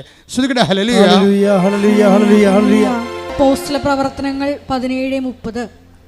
അജ്ഞതയുടെ കാലഘട്ടങ്ങളെ ദൈവം കണക്കിലെടുത്തില്ല. ഒന്ന് പറഞ്ഞ അജ്ഞതയുടെ കാലഘട്ടങ്ങളെ ദൈവം കണക്കിലെടുത്തില്ല. എന്നാൽ ഇപ്പോൾ എല്ലായിടത്തുമുള്ള സകല ജനങ്ങളും പശ്ചാത്തപിക്കണമെന്ന് അവിടുന്ന് ആജ്ഞാപിക്കുന്നു. ഇതൊരു അപേക്ഷ അഭ്യർത്ഥനയുമല്ല, എന്താ പിന്നെ എന്താണ്? ഇതൊരു കൽപ്പനയാണ്. You should act according to by no means. എന്തിനാ കൽപ്പന കൊടുക്കുന്നതിൻ്റെ കാരണം എന്താണ്? എല്ലാ മനുഷ്യരും രക്ഷപ്പെടണമെന്നും ആരും നശിച്ചു പോകാതിരിക്കാൻ ദൈവം ആഗ്രഹിക്കുന്നത് കൊണ്ടാണ്. കൽപ്പനകളുടെ ഉള്ളിൽ ശരിക്കും പറഞ്ഞാൽ ശാസനയല്ല ഉള്ളത്, മറിച്ച് കരുണയാണുള്ളത്. എന്താ കാര്യം? എല്ലാവരും രക്ഷപ്പെടണമെന്നും സത്യമാർഗം സ്വീകരിക്കണമെന്ന്. ടേക്ക് ദ ബെഡ് കൂടെ. എല്ലാവരും രക്ഷപ്പെടണമെന്നും സത്യമാർഗം സ്വീകരിക്കണമെന്ന്. ശ്രദ്ധിക്കട്ടെ ഹല്ലേലൂയ ഹല്ലേലൂയ ഹല്ലേലൂയ. 1 തിമോത്തി 2:4 എല്ലാവരും രക്ഷിക്കപ്പെടണമെന്നും എല്ലാവരും രക്ഷിക്കപ്പെടണമെന്നും സത്യം അറിയണമെന്നും ആണ് അവിടുന്ന് ആഗ്രഹിക്കുന്നത്. എന്തെന്നാൽ ഒരു ദൈവമേയുള്ളൂ, ദൈവത്തിനും മനുഷ്യർക്കും മധ്യസ്ഥനായി ഒരുവനേയുള്ളൂ, മനുഷ്യനായ യേശുക്രിസ്തു. അപ്പോൾ ഇത് അതായത് ആരും നശിച്ചു പോകാതിരിക്കാനും എല്ലാവരും രക്ഷപ്പെടാനും സത്യമാർഗം സ്വീകരിക്കാനും വേണ്ടിയാണ് ഈ കൽപ്പന ദൈവം കൊടുത്തിരിക്കുന്നത്. അപ്പോൾ കൽപ്പനയുടെ അകത്തെല്ലാം രക്ഷയെ വെച്ചിട്ടാണ് കൊടുത്തിരിക്കുന്നത്. അല്ല നിങ്ങൾ മാതാപിതാക്കന്മാരെ ബഹുമാനിക്കുന്നു, അല്ല വ്യഭിചാരം ചെയ്യുന്നില്ല, അല്ലെ കള്ളസാക്ഷ്യം പറയുന്നില്ല, അല്ലെ കർത്താവിൻ്റെ ദിവസം ആചരിക്കുന്നു, അതിൽ തന്നെ ഒരു ലക്ഷ്യവുമില്ല. അതിനകത്തുള്ള ദൈവിക ലക്ഷ്യം എല്ലാവരും രക്ഷപ്പെടണമെന്നുള്ള ദൈവത്തിൻ്റെ ആഗ്രഹമാണ്. അതാണ് വിഷയം. എല്ലാവരും. അപ്പോൾ കൽപ്പന ആർക്ക് വേണ്ടിയുള്ളതാണ്? ക്രിസ്ത്യാനിക്ക് വേണ്ടി മാത്രമുള്ളതല്ല. അതാണ് വിഷയം. അതാ 1 തിമോത്തി 2:4 പറയണത്, എല്ലാവരും രക്ഷപ്പെടണമെന്നും സത്യമാർഗം സ്വീകരിക്കണമെന്നും. കർത്താവിൻ്റെ വചനങ്ങളിലെ വിശ്വസിച്ച് ജീവിച്ച് കഴിയുമ്പോൾ എന്താണ് നിത്യതയിലേക്കുള്ള മാർഗം ഉറപ്പുവരുത്തും. ഇപ്പോൾ എല്ലാവരും ഉടമ്പിക്കാർ എല്ലാവരും എന്താണ് സംസാരിക്കണത്? നിത്യതയെക്കുറിച്ചാണ് സംസാരിക്കണത്. അല്ലാതെ അവർ IELTS എന്നൊക്കെ പറയും, പറമ്പ് വിറ്റെന്ന് പറയും, ജപ്തി നടപടി ഒഴിവായെന്ന് പറയും, ജോലി കിട്ടിയെന്ന് പറയും. ഇപ്പം മിഥുൻ്റെ കാര്യം തന്നെ, ഒരു മിഥുൻ്റെ സാക്ഷ്യം ഉണ്ടായിരുന്നു ഈ ദിവസം. മിഥുൻ്റെ സാക്ഷ്യം, മിഥുൻ്റെ ഒരു വിഷയം, നിങ്ങളെപ്പോലെ തന്നെ മിഥു ഇവിടെ വന്ന് അപ്പൻ ഉടമ്പടി എടുത്ത്, അതാണ് ഞാൻ പറഞ്ഞത്, തുമ്പിയെ കൊണ്ട് കല്ലടിപ്പിക്കുക, എബ്രാൻ്റെ വെട്ടത്ത് വാരത്താഴ്, അപ്പനെ കൊണ്ട് ഉടമ്പടിപ്പിച്ചിട്ട് അവൻ കാറിലിരുന്നെന്നാണ് പറയണത്. മനസ്സിലായില്ലേ? അപ്പോൾ ഇവിടെ വന്ന് കുറച്ച് നേരം ഇങ്ങനെ ഇരുന്ന് വെച്ചാൽ കുറച്ച് ബോറടിച്ച് വിളിക്കുക.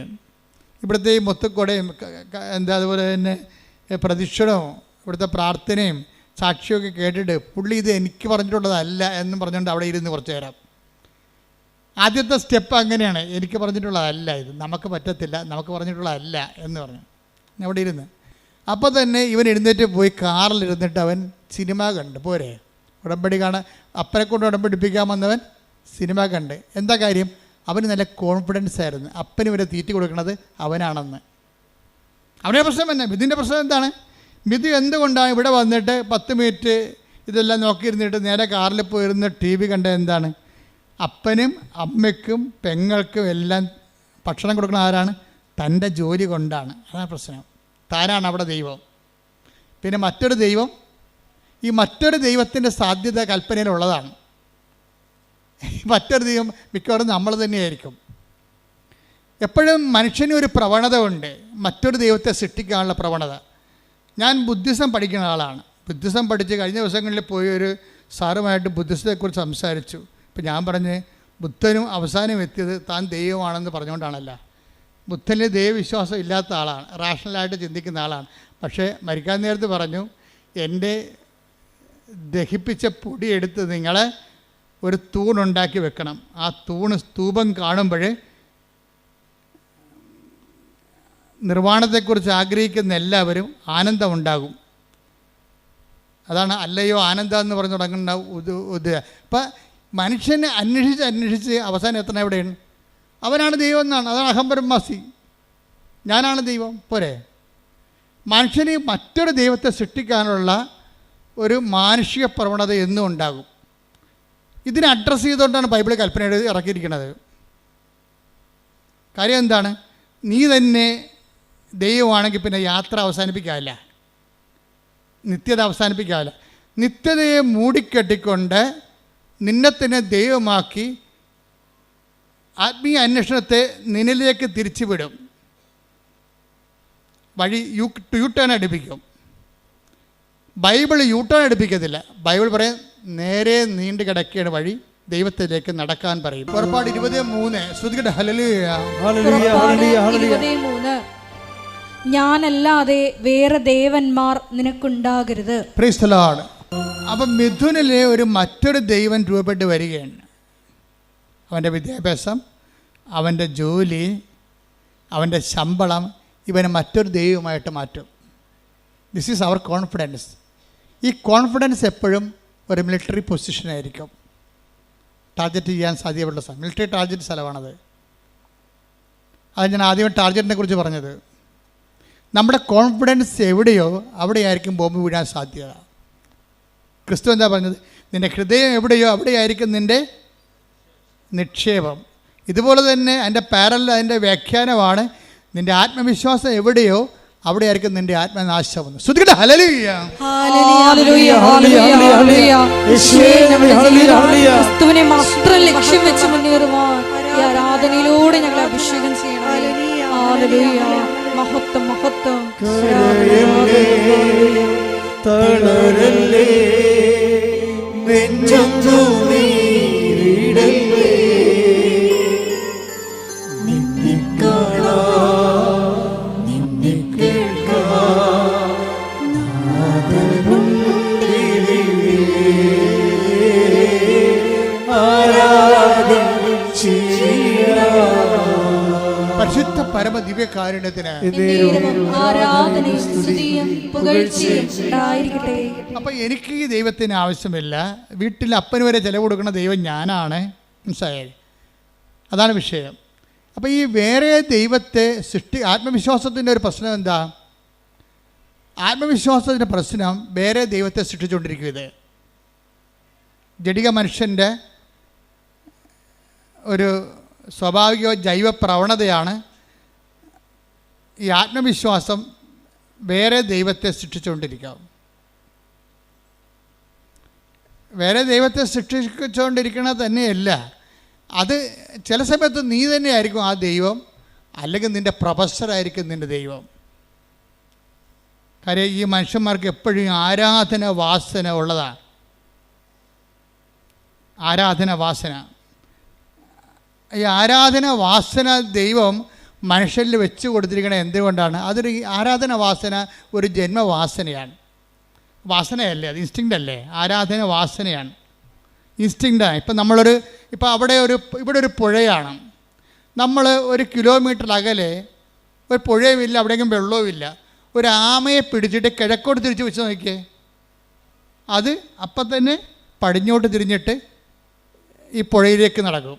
അതാണ് വാസന എന്ന് പറയണത്. ഇപ്പം ഇവിടെ ഒരു പുഴ കിടക്കുകയാണ്. കിഴക്ക് വശത്ത് നമ്മുടെ ആനയെ ഒരു കിലോമീറ്റർ അകലെ ഒരു ആമയെ പിടിച്ചിട്ട് കിഴക്കോട്ട് നോക്കിച്ച് വെക്കും അത്. അപ്പോൾ എന്ത് ചെയ്യും? ആമ ഓട്ടോമാറ്റിക്കായിട്ട് പടിഞ്ഞോട്ട് തിരിയും. വെള്ളമുള്ള സ്ഥലത്തേക്ക് തിരിയാനുള്ള ഒരു വാസനയുണ്ട്. അപ്പോൾ ആരാധിക്കാനുള്ള വാസന വെള്ളമുള്ളിലേക്ക് തിരിയാനും ദൈവമുള്ളിടത്തേക്ക് തിരിയാനുള്ള ഒരു ദൈവവാസനയാണത്. പക്ഷേ ഈ ദൈവവാസനയെ ഡൈവേർട്ട് ചെയ്യപ്പെട്ട് കഴിഞ്ഞാൽ വേറെ ദൈവങ്ങൾ ഉത്ഭവിപ്പിക്കാൻ തുടങ്ങും. ചിലപ്പോൾ നിൻ്റെ കെമിസ്ട്രി പ്രൊഫസറൊക്കെ നിൻ്റെ ദൈവം. എന്താ കാര്യം? നീ ഒരു മനുഷ്യനെ ആഗ്രഹിക്കുന്ന എല്ലാ ക്വാളിറ്റിയും അവനിലുണ്ട്. നിൻ്റെ ആരാധന വാസനയുടെ വില്ലൻ നിൻ്റെ വീട്ടിലായിരിക്കും. എന്താ കാര്യം?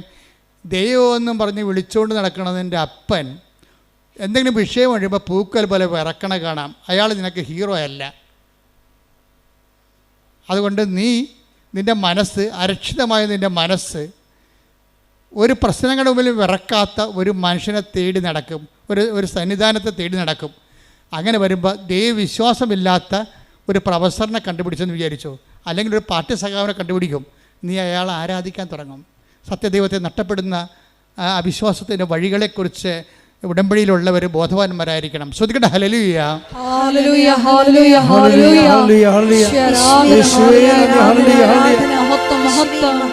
ഉടമ്പടി എന്തുകൊണ്ട് ചില ആൾക്കാർക്ക് വൈകുന്നു എന്ന് വെച്ചാൽ, ആ ഉടമ്പടി അനുഗ്രഹം സ്വീകരിക്കാൻ വേണ്ടി മാത്രം നിങ്ങൾ യോഗ്യമായിട്ടില്ല. That's A point. മനസ്സിലായില്ലേ? ഉടമ്പടി, എൻ്റെ പോയിൻ്റ് എന്താണ്? ചിലർക്ക് ദൈവത്തിൻ്റെ കമ്മ്യൂണിക്കേഷൻ എന്തുകൊണ്ടാണ് ഇതുവരെക്കും റേഞ്ച് ഒക്കാത്തതിൻ്റെ കാര്യം വെച്ച് കഴിഞ്ഞാൽ, റേഞ്ച് ഒക്കാൻ വേണ്ടി മാത്രം നിങ്ങൾ അനുഗ്രഹം സ്വീകരിക്കാൻ വേണ്ടി മാത്രം നിങ്ങൾ റേഞ്ചുള്ള സ്ഥലത്തല്ല നിൽക്കണത്. ദൈവം നിങ്ങളെ പതുക്കെ പതുക്കെ അമ്മയിലൂടെ അപ്പനിലൂടെയൊക്കെ കൊണ്ടുവന്ന ജീവിത അനുഭവങ്ങളിലൂടെ, രണ്ടും ആയാണ്, അപ്പ അമ്മ അനുഭവങ്ങൾ. ഈ 3 ആൾക്കാരും ദൈവത്തിൻ്റെ കൈകളാണ്. നിങ്ങൾ തള്ളി കൊണ്ടുവന്ന് റേഞ്ചുള്ള സ്ഥലത്ത് നിർത്തും. മിഥുൻ്റെ പണി പോയി. അതാണ് വിഷയം. മിഥുന് ഇപ്പം നേരത്തെ എന്താ പറഞ്ഞത്? ഈ ഉടമ്പടി എടുക്കാൻ വേണ്ടി വന്ന മിഥുൻ പോയി വണ്ടിയായിരുന്നു, കാറിലിരുന്ന് സിനിമ കണ്ട കാര്യം എന്താ? അപ്പന് വരെ അവന് നല്ല ജോലിയുണ്ട്, നല്ല ശമ്പളമുണ്ട്, നാട്ടിൽ തന്നെ 1 ലക്ഷം രൂപ അടുത്ത് ശമ്പളം ഉണ്ടാവും. അപ്പോൾ വീട്ടിൽ പണം കൊടുക്കണ ആർക്കാണ്? ഇവർ അന്നു വേണ്ട ആഹാരം ഇത് ഞങ്ങൾക്ക് തരണമെന്ന് അപ്പം മുട്ടയെന്ന് പ്രാർത്ഥിക്കുമ്പോൾ അവനവിടെ കിടക്കുന്നത് വീഡിയോ കാണുക വല്ലതായിരിക്കും, അല്ലെങ്കിൽ ആർക്കെങ്കിലും മെസ്സേജ് വിട്ടുകൊണ്ടിരിക്കണം. കാര്യം അന്നു വേണ്ട ആഹാരം കൊടുക്കുന്ന ദൈവം അവനാണ്. എപ്പോഴും നമ്മൾ ശ്രദ്ധിക്കേണ്ട വിഷയമാണ്. ഒന്ന് ഉറങ്ങിയതുകൊണ്ട് നേരം വിളിക്കത്തില്ല. ഇപ്പോഴീ കാലാവസ്ഥ ഇപ്പം സേഫാണ് വിചാരിച്ചുകൊണ്ട് നാളെ അത് സേഫാണെന്ന് നിർബന്ധമില്ല. ദൈവത്തെ കൂടാതെ ഈശോ പറഞ്ഞിട്ടുണ്ട്. എന്താണ്? എന്നെ കൂടാതെ നിങ്ങൾക്കൊന്നും ചെയ്യാൻ, കുറച്ചൊക്കെ ചെയ്യാൻ പറ്റുമായിരിക്കും, പക്ഷേ ദൈവത്തെ കൂട്ടിച്ചേർക്കേണ്ട ഒരു സമയം എപ്പോഴായാലും നമുക്ക് കൺഫ്രണ്ട് ചെയ്യേണ്ടി വരും. Take the bed of God, എന്നെ കൂടാതെ. ശ്രദ്ധിക്കട്ടെ. ഹല്ലേലൂയ, ഹല്ലേലൂയ, ഹല്ലേലൂയ, ഹല്ലേലൂയ. യേശുവേ നന്ദി. ഹല്ലേലൂയ, ഹല്ലേലൂയ. യോഹന്നാൻ 15:5. യോഹന്നാൻ 15:5. എന്നെ കൂടാതെ, എന്നെ കൂടാതെ നിങ്ങൾക്ക് ഒന്നും ചെയ്യാൻ കഴിയുകയില്ല. അപ്പോൾ ഇതേ പ്രശ്നം വെച്ചാൽ ഏതെങ്കിലും ഒരു നിമിഷം വരും നമ്മുടെ ജീവിതത്തിൽ, ഒരു ബ്ലാങ്ക് പീരീഡ് വരും. അപ്പോഴെന്ത് വേണം? ദൈവത്തിന് നമുക്ക് ആവശ്യമുണ്ടാകും. അതാണ് വിഷയം. ദൈവത്തിന് ഒരു വസ്തുവാണെങ്കിൽ ദൈവത്തിന് ആവശ്യം, ആ വസ്തു നമുക്കൊരു അരിവാള് നമ്മളെവിടെ വെക്കണത്? എവിടെയെങ്കിലും അലമാരിയോ അടുക്കളയുടെ അലമാരിയുടെ അടിയിൽ കൊണ്ട് അരിവാൾ വെച്ച് വെക്കും. എന്നാൽ ഇപ്പോൾ അത് ആവശ്യമില്ല, ഇല്ലേ? ഒരു മഴയും കാറ്റും വന്ന് ഒരു പരത്തി കമ്പ് വന്ന് നമ്മുടെ അടുക്കള മുതുകത്ത് വീഴുമ്പോഴാണ് നമ്മൾ അരിവാൾ തിരക്കണത്. ഉടനെ അവിടെ അലമാരടിയിൽ പോയി നമ്മൾ അരിവാൾ എടുത്തുകൊണ്ട് വരും. തൽക്കാലം നമുക്ക് ആവശ്യമില്ല. ആവശ്യമില്ലാത്ത സ്ഥലം നമ്മൾ പാത്ത് വെക്കും. ദൈവത്തെ പാത്ത് വെക്കുന്ന ഒരു ജീവിതമാണ് പലപ്പോഴും എല്ലാവർക്കും ഉള്ളത്. തൽക്കാലം ആവശ്യമില്ലാത്ത കാരണം പ്രാർത്ഥന മുടങ്ങും, കുർബാന മുടങ്ങും. ഇപ്പോൾ കുർബാന മുടങ്ങുന്നവരും ഇപ്പോൾ പ്രാർത്ഥന മുടങ്ങുന്നവർ ഓർക്കുക, അരിവാള് പാത്ത് വെക്കണ പോലെ നിങ്ങൾ ദൈവത്തെ പാത്ത് വെക്കുകയാണ്. ദൈവത്തെ വസ്തുവാക്കുന്നവരാണ് തൽക്കാലത്തേക്ക് ദൈവത്തെ മാറ്റി നിർത്തുന്നത്. ഈ കൊടുത്ത പോയിന്റ് ക്ലിയർ ആയില്ലേ? വസ്തുക്കളെ നമ്മൾ മാറ്റി വെക്കും, ആവശ്യമുള്ളപ്പോൾ അത് എടുക്കത്തുള്ളൂ. നമുക്ക് 10 സെൻറ്റ് സ്ഥലമുണ്ട്, അല്ലെങ്കിൽ അരയൊക്കെ സ്ഥലമുണ്ടെങ്കിൽ അതിൻ്റെ പ്രമാണം പിടിച്ചിട്ട് നടക്കണില്ലല്ലോ, ഇല്ല. അത് ആവശ്യമുള്ളപ്പോഴും പൊക്കോരോ ചെയ്യാൻ നേരത്തേക്ക് എടുക്കത്തുള്ളൂ. ആവശ്യമുള്ളപ്പോൾ എടുക്കുന്ന സ്ഥലങ്ങൾ മാത്രം എടുക്കുകയാണെങ്കിൽ അതെന്താണ്? വ്യക്തിയല്ല, വസ്തുവാണ്. നീ നിൻ്റെ ദൈവത്തിന് ആവശ്യമുള്ളപ്പോൾ, ഒരു ജീവിത ആവശ്യമുള്ളപ്പോൾ മാത്രമാണ് എടുക്കുന്ന വ്യക്തിയാണെങ്കിൽ നീ ദൈവത്തെ വ്യക്തിയായിട്ട് കാണുന്നില്ല, വസ്തുവായിട്ട് കാണുന്നു. വസ്തുവായിട്ട് കണ്ടാൽ ദൈവം വർക്കൗട്ടല്ല. അതുകൊണ്ടാണ് ഉടമ്പടി ലാഗ് ചെയ്യണത്. ശ്രദ്ധിക്കട്ടെ. ഹല്ലേലൂയ, ഹല്ലേലൂയ, ഹല്ലേലൂയ, ഹല്ലേലൂയ. യേശുവേ ഹല്ലേലൂയ, ഹല്ലേലൂയ, ഹല്ലേലൂയ. സത്യമായി സത്യമായി സ്നേഹിക്കാൻ ഈ ആരാധനയിലൂടെ ഞങ്ങൾ അഭിഷേകം ചെയ്യണം.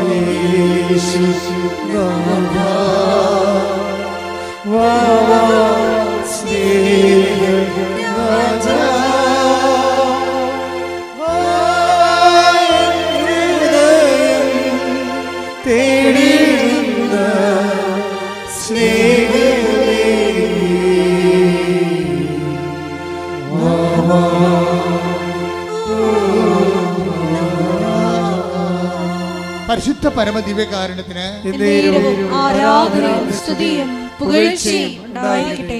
ഇപ്പൊ എന്നെ കൂടാതെ, ഇപ്പൊ 15:5 യോഹന്നാൻ പറഞ്ഞു, എന്നെ കൂടാതെ നിങ്ങൾക്ക് ഒന്നും ചെയ്യാൻ സാധ്യമല്ല എന്ന് പറഞ്ഞ അതിൻ്റെ അർത്ഥം, എൻ്റെ മകനെ, എൻ്റെ മകളെ, നിൻ്റെ കരത്തിൽ, നിൻ്റെ യാത്രയിൽ നിത്യമായി എന്നെയും കൂട്ടു. ഞാൻ നിൻ്റെ കൂടെ വരാൻ ആഗ്രഹിക്കുന്നു. I will come with you wherever you go. നീ എവിടെ പോയാലും ഞാൻ നിൻ്റെ കൂടെ വരുമെന്ന് പറഞ്ഞത് തന്നെയാണ്.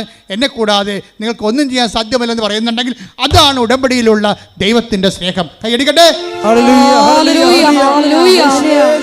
ഇത്രയോളം ഞങ്ങളുടെ കൂടെ സഞ്ചരിക്കുന്ന അവിടുത്തെ സാന്നിധ്യത്തിന്, സാമീപ്യത്തിന് നന്ദി പറയുന്നു.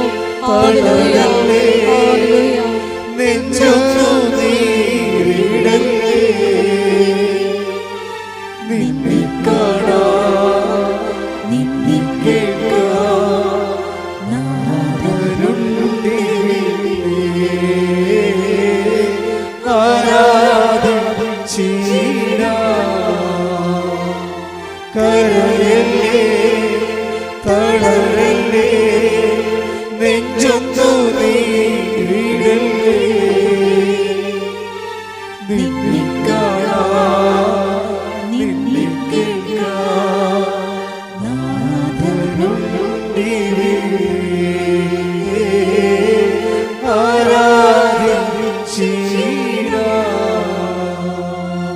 നമ്മളാരും ദൈവത്തിൻ്റെ കൈക്ക് പിടിക്കാൻ നടക്കണമെന്ന് ദൈവം പറയണില്ല. ഇപ്പം മിഥുനില്ലേ, മിഥുനെ സംബന്ധിച്ചിടത്തോളം മിഥുനിപ്പോൾ ഇവിടെ ഉടമ്പടി എടുത്തില്ല, അവൻ കാറിൽ പോയിരുന്നൊരു സിനിമ കണ്ടു എന്ന് പറഞ്ഞുകൊണ്ട് അയാളൊരു നോൺ പ്രാക്ടീസിങ് കാത്തലിക്കൊന്നും അല്ല. അയാൾ അത്യാവശ്യം കൊന്തയിലുള്ള ആളാണ്, വീട്ടിലൊക്കെ പ്രാർത്ഥന കൂടുന്ന ആളാണ്, അതിനെതിരിപ്പൊന്നുള്ള ആളല്ല. ദൈവത്തിൻ്റെ കരം പിടിച്ച് നടക്കാത്ത ആളൊന്നുമല്ല. പക്ഷേ എന്താ പ്രശ്നം വെച്ച് കഴിഞ്ഞാൽ, നിങ്ങൾ ദൈവത്തിൻ്റെ കരം പിടിച്ചിട്ടുണ്ടെന്ന് ദൈവത്തിന് തോന്നിയിട്ടില്ല. അതാണ് പ്രശ്നം. നമ്മൾ പ്രാർത്ഥിക്കുന്നു, പക്ഷേ പ്രാർത്ഥിക്കുന്നതായിട്ട് നമ്മൾക്കത് തോന്നണില്ല. മനസ്സിലായില്ലേ?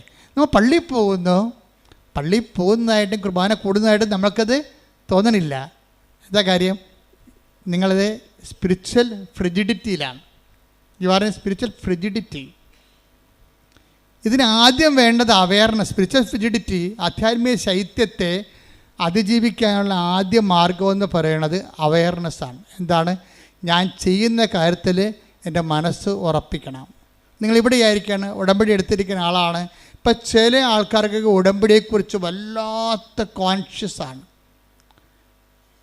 എന്താ കോൺഷ്യസ്? അവബോധമാണ്. എന്താ കാര്യം വെച്ച് കഴിഞ്ഞാൽ, അവരിപ്പോൾ ഒരു അപകടം ഉണ്ടായാൽ, ഞാൻ ഇപ്പോഴും ഓർക്കും, ഒരു ആങ്ങളെ ഉടമ്പടി എടുത്ത്, ഒരു പെങ്ങൾ ഉടമ്പടി എടുത്തതാണ്. അപ്പോൾ ഉടമ്പടി എടുത്ത് അവളങ്ങനെ ഉടമ്പടി ജീവിക്കുകയാണ്. വേറെ എന്തോ കാര്യത്തിന് വേണ്ടി, അവൾക്ക് വേണ്ടി, ഭർത്താവിന് വേണ്ടിയൊക്കെയാണ് ഉടമ്പടി എടുത്തിരിക്കുന്നത്. പക്ഷെ അവൾക്ക് ഉടമ്പടിയാണെന്ന് അവൾക്ക് അവയർനെസ് ഉണ്ട്. പക്ഷേ കുറച്ച് കഴിഞ്ഞപ്പോൾ ഒരു ഭയങ്കര ഫോൺ കേട്ടവൾ ഫോൺ എടുത്ത് നോക്കിയപ്പോൾ കൂട്ടുകാരത്തി വിളിച്ചിരിക്കുകയാണ്, എടി നിൻ്റെ ആങ്ങളയെ വണ്ടി ഇടിച്ചെന്ന് പറഞ്ഞ്. ആ വണ്ടി കണ്ട ആങ്ങളെ ഉണ്ടെന്ന് അറിയാൻ പറ്റത്തില്ല, നീ പേടിക്കാൻ പറയുകയല്ല, നീ പ്രാർത്ഥിക്കാൻ പറയണമെന്ന് പറഞ്ഞ് അവർ ഫോൺ കട്ട് ചെയ്തു. ഫോൺ കട്ട് ചെയ്യണമെങ്കിൽ ഇവളൊരു കാര്യം പറയും, എൻ്റെ ആങ്ങളെക്ക് ഒരു ചുക്ക് സംഭവിക്കത്തില്ല, ഞാൻ ഉടമ്പടി എടുത്തതാണെന്ന്. ഇതാണ് കവനൻ്റ് കോൺഷ്യസ് എന്ന് പറയണത്. കവനൻ്റ് കോൺഷ്യസ് ഉടമ്പടി എടുക്കും. ഇപ്പം നിങ്ങളുടെ കയ്യിൽ ഞാൻ എപ്പോഴും തരികയില്ലേ, ഇപ്പം ചില ആൾക്കാർ എന്നെ കണ്ടു കഴിയുമ്പോൾ ആൾക്കാർ ചോദിക്കുക, അച്ഛാ ഇത് കണ്ട അച്ഛാ ഉടമ്പടി കാശുരൂല്ല, ഞാൻ കൊച്ചു കാശും കൊണ്ട് നടക്കണമെന്ന് പറയും. ഞാൻ പറഞ്ഞു കൊച്ചു ഉടമ്പടി കാശുരു എന്ത് ചെയ്യും? അപ്പം മിണ്ടത്തില്ല. അതെന്താ കാര്യം? അവർ മകൾക്ക് കൊടുത്തതാണേ, നമുക്കത് കൈമാറ്റം ചെയ്യാൻ പറ്റത്തില്ല. ഉടമ്പടി കാശുരം പോയാൽ നിങ്ങളുടെ മുമ്പിൽ ഉടമ്പടി കാശ് ഇനി വേണമെങ്കിൽ ഉടമ്പടി എടുക്കാനേ പറ്റത്തുള്ളൂ. അല്ല എന്തെങ്കിലും ഒരു വസ്തു തരികയല്ല. ഉടമ്പടി നിങ്ങളുടെ നെഞ്ചത്ത് കിടക്കുമ്പോൾ, ആ കാശ് നിങ്ങളുടെ നെഞ്ചത്ത് കിടക്കുമ്പോൾ നിങ്ങൾ ഉടമ്പടിയാണ്.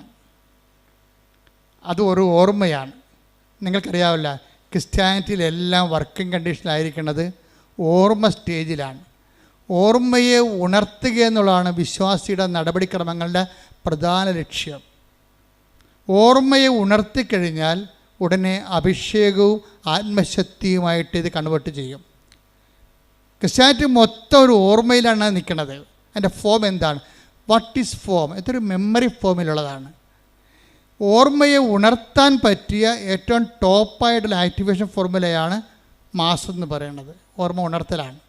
Do this in memory of me. ഇതെൻ്റെ ഓർമ്മ.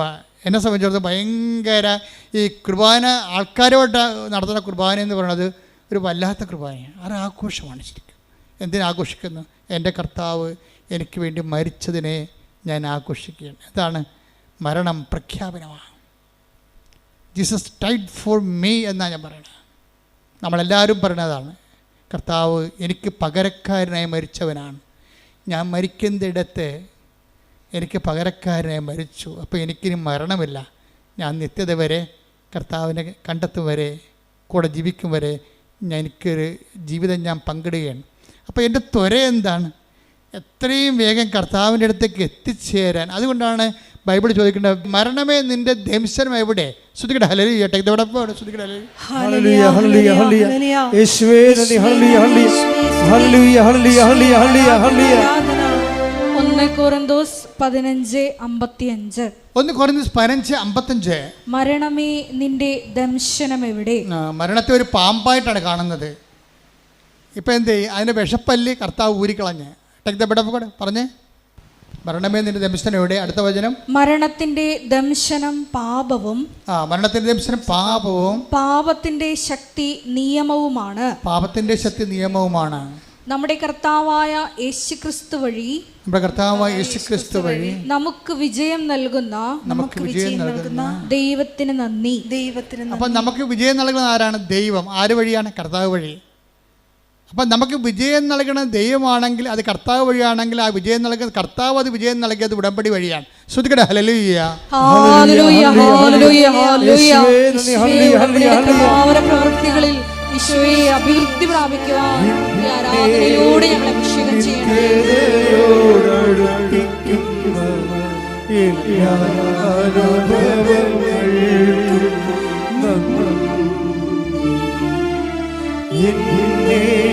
നല്ല ശിഷ്യനാക്കിയിടുന്ന എല്ലാ കുരിശുകൾക്കും അപ്പം ക്രിസ്തു മാറ്റിയത് എന്താണ്? മരണത്തെക്കുറിച്ചുള്ള ഭയമാണ്. ഇനി മരണമില്ല. വചനം അവസാനിക്കണതും വെളിപാട് അവസാനിക്കണതും എന്താണ്? ഇനി മരണമില്ല. Take the bed of God. ശ്രുതിക്കട്ടെ ഹല്ലേലൂയ. വെളിപാട് 21:4. വെളിപാട് 21:4. അവിടുന്ന് പറഞ്ഞേ, അവിടുന്ന് അവരുടെ മിഴികളിൽ നിന്നും കണ്ണീർ തുടച്ചു നീക്കും. ഇനി മരണം ഉണ്ടായിരിക്കുകയില്ല. ഇനിമേൽ ദുഃഖമോ മുറവിളിയോ വേദനയോ ഉണ്ടാവുകയില്ല. പഴയതെല്ലാം കടന്നുപോയി. പഴയതെല്ലാം കടന്നു പോകുന്ന, ഇനി ദുഃഖം ഉണ്ടാകാതിരിക്കുന്ന ഒരു ടൈം. അപ്പോൾ നിങ്ങളോർക്ക് ഇത് എന്താണ്? ആൾക്കാർ മരിക്കുന്നുണ്ടല്ലാന്ന്. ആൾക്കാർ മരിക്കുന്നു എന്ന് പറയുമ്പോൾ നിങ്ങൾക്കറിയാമല്ലോ, ഈശോ എന്താ പറയണത്? നമ്മളെങ്ങനെ ഇവിടെ ജീവിക്കണത്? നമ്മളൊരു അവബോധത്തിൻ്റെ, അറിവിൻ്റെ അവബോധത്തിലാണ് ജീവിക്കണത്. അവബോധത്തിലാണ് അറിവ്, അറിവിലാണ് ആനന്ദം. അതുകൊണ്ടാണ് ഈശോ പറഞ്ഞത്, ഏകസത്യദൈവമായ നിന്നെയും നീ അയച്ച യേശുക്രിസ്തുവിനെയും അറിയുകയാണ് നിത്യജീവൻ. ഇപ്പം ക്രിസ്തു വന്നോടുകൂടിയാണ് നമ്മുടെ മരണത്തിൻ്റെ ഭയം മാറിയത്. എന്താ കാര്യം? അതെങ്ങനെ നമ്മൾ മനസ്സിലാക്കി? ഇപ്പം നിങ്ങളൊരു പണ്ട് നമ്മുടെ കോവിഡ് കാലത്ത് കുർബാന ചെല്ലിയതിന് അച്ഛനെയും കുർബാന കൂടിയ കപ്പേരനെയും ഈ ഗവൺമെൻറ് അറസ്റ്റ് ചെയ്തിട്ടുണ്ട്. ആ കേസ് ഇപ്പോഴും കിടപ്പുണ്ട് കോടതി. കുർബാന ചെല്ലിയതിന് അറസ്റ്റ് ചെയ്തിരിക്കുന്ന കേരളമാണിത്. ലോകത്ത് അങ്ങനെ ചെയ്യണമെന്ന് അറിയത്തില്ല. അച്ഛനെയും കപ്പേരെയും കുർബാന ചെല്ലിയതിന് അറസ്റ്റ് ചെയ്തിരിക്കുകയാണ്. പോലീസ് അടഞ്ഞിരുന്ന പള്ളി തുറന്ന് അകത്ത് കയറി അറസ്റ്റ് ചെയ്തു. കേസായി. മാസ്ക് വെക്കാത്തതിന് പോലീസ് ഓടിച്ചിട്ട് ആൾക്കാരുടെ മുഖത്തിന് അടിച്ചിട്ടുണ്ട് ഒരു കാലത്ത്, ഇല്ലേ? ഉറപ്പല്ലേ? എത്ര പേര് അടി കൊണ്ടുണ്ട്, കേസുമായിട്ടുണ്ട്. അപ്പോൾ ആൾക്കാർക്ക് പേടിയായിരുന്നു ഭയങ്കര. എന്തിനെ പേടിയാണ്? കോവിഡ് പടരുമോ, ആൾക്കാർ മരിക്കുമോ, മരണത്തെക്കുറിച്ചുള്ള പേടിയാണ്. പിന്നെ എപ്പോഴാണ് ഈ പേടി മാറി മാസ്ക് ഊരി ആൾക്കാർ ദൂരെ കളഞ്ഞത്? ഇഞ്ചക്ഷൻ കണ്ടുപിടിച്ചപ്പോഴാണ്, അല്ലേ? ഇഞ്ചക്ഷൻ കണ്ടുപിടിച്ചപ്പോൾ തന്നെ ഭയങ്കര സന്തോഷത്തിലാണ്. പോളാ പുല്ലെന്ന് പറഞ്ഞ് മാസ്ക് വേണ്ട, ഒന്നും വേണ്ട. എന്താ കാര്യം? സന്തോഷമായി. അതന്നെ ക്രിസ്തു ചെയ്തത്. പാപത്തിനും മരണത്തിനും ഇഞ്ചക്ഷൻ കണ്ടുപിടിച്ചു. എന്താണ്? തൻ്റെ മരണത്താൽ പാപത്തിന് പരിഹാരമാക്കിയിട്ട് ദൈവത്തിരുസന്നിധിയിൽ പ്രസാദത്തിനുള്ള വഴി കാണിച്ചപ്പോഴാണ് മനുഷ്യന് സന്തോഷമുണ്ടായത്. അവിടുന്ന് അവിടെ കണ്ണിൽ നിന്ന് കണ്ണീരെല്ലാം തുടച്ചു നീട്ടി. ഇനി മരണമില്ല. ശ്രദ്ധിക്കട്ടെ. ഹല്ലേലൂയ, ഹല്ലേലൂയ, ഹല്ലേലൂയ, യേശുവേ നന്ദി, ഹല്ലേലൂയ,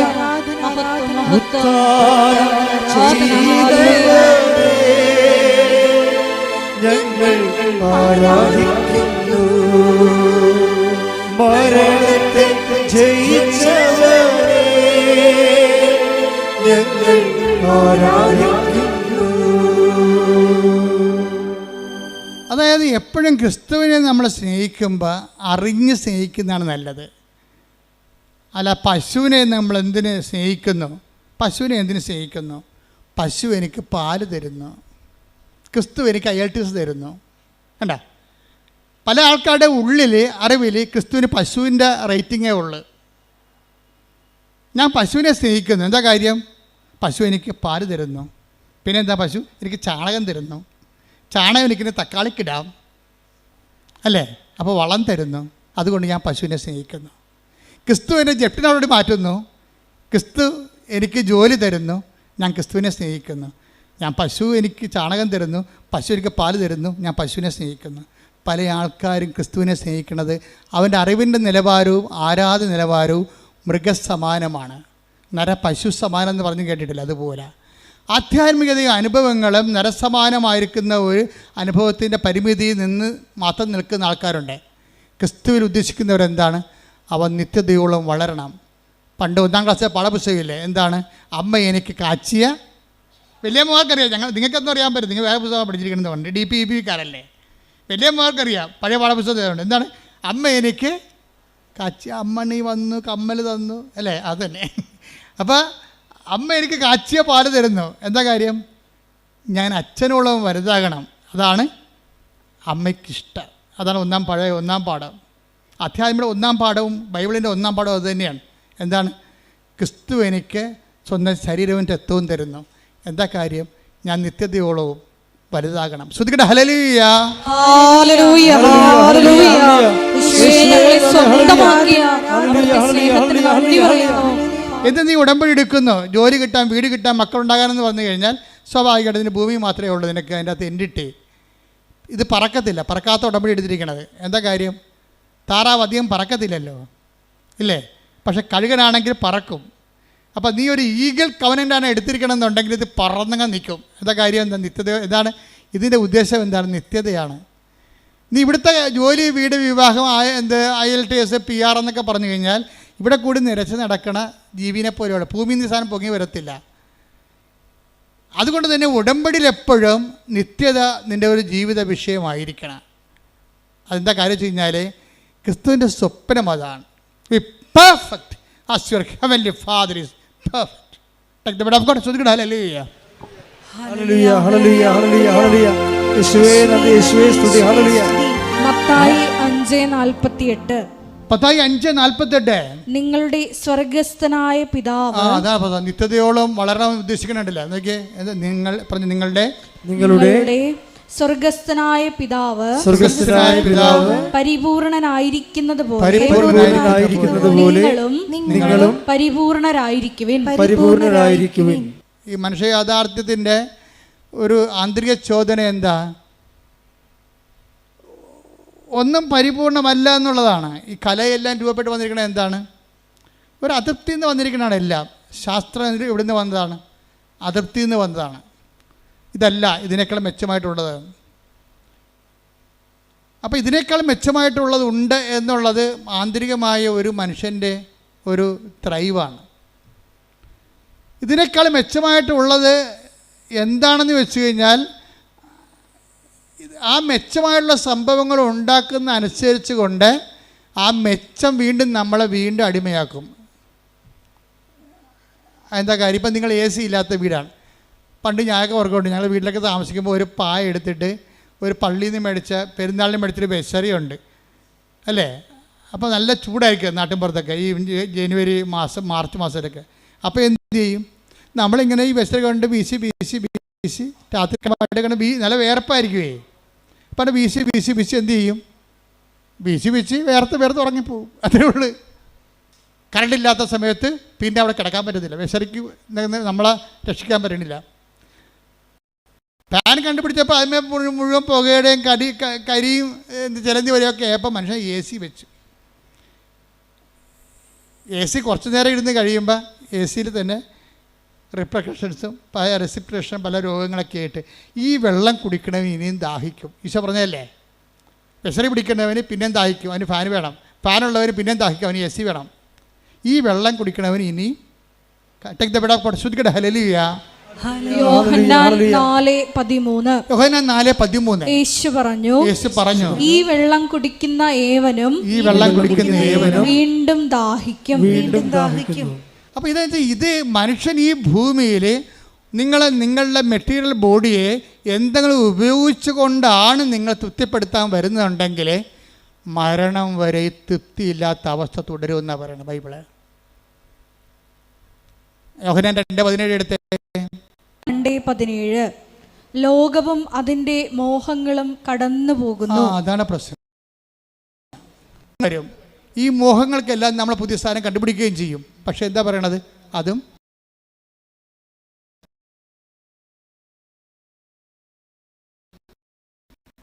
കാര്യമായപ്പെടുത്താൻ പറ്റത്തില്ല. ഇതിൻ്റെ സ്റ്റാറ്റസ് ഇങ്ങനെ അപ്ഗ്രേഡ് ചെയ്ത് പോകാനാണെങ്കിൽ ഞൊട്ടേണ്ടി വരും നടത്താം. ഒരാൾക്കാർ അവിടെ അഭിമാനം അവിടെ സ്റ്റാറ്റസ് കീപ്പ് ചെയ്യണം. എങ്ങനെയാണ്? ബ്രാൻഡ് ചേഞ്ച് ചെയ്തുകൊണ്ടാണ്.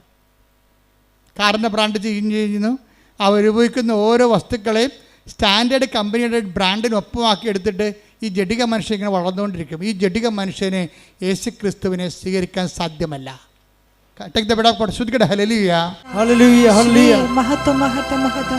യോഹന്നാൻ 14:17 ഈ സത്യാത്മാവിനെ സ്വീകരിക്കാൻ ലോകത്തിന് സാധിക്കുകയില്ല, കാരണം അത് അവനെ കാണുകയോ അറിയുകയോ ചെയ്യുന്നില്ല. എന്നാൽ നിങ്ങൾ അവനെ അറിയുന്നു, കാരണം അവൻ നിങ്ങളോടൊത്ത് വസിക്കുന്നു, നിങ്ങളിൽ ആയിരിക്കുകയും ചെയ്യും. ഇതൊരു തിരിച്ചറിവിൻ്റെ വിഷയമാണ്.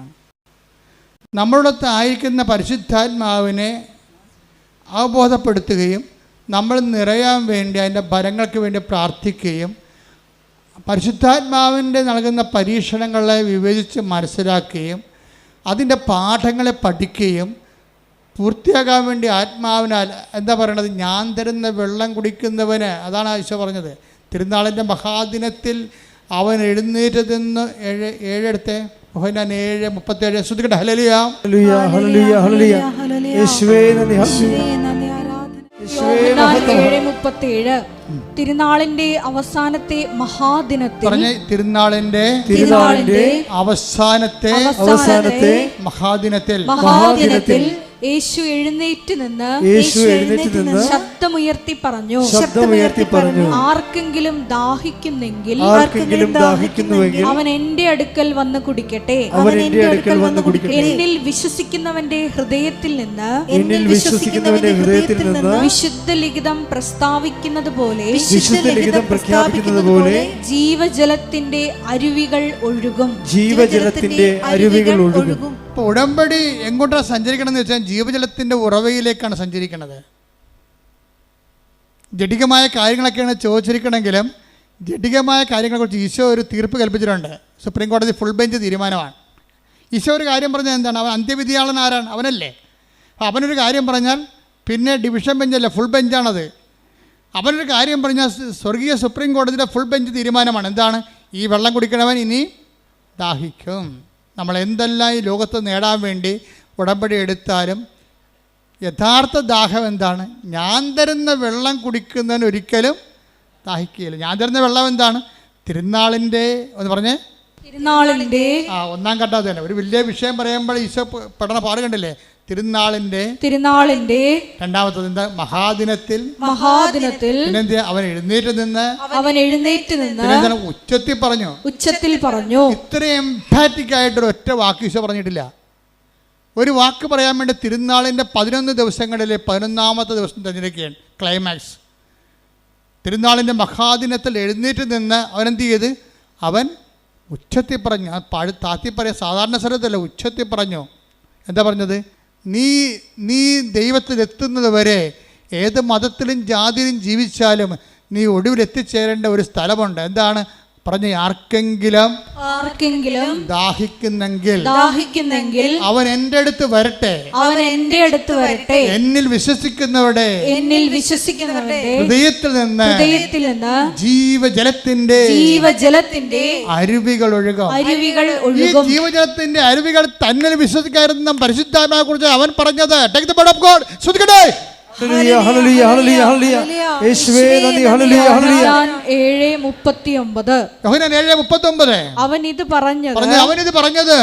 അവൻ ഇത് പറഞ്ഞത് തന്നിൽ വിശ്വസിക്കുന്നവരെ സ്വീകരിക്കാനിരിക്കുന്ന ആത്മാവിനെ പറ്റിയാണ്.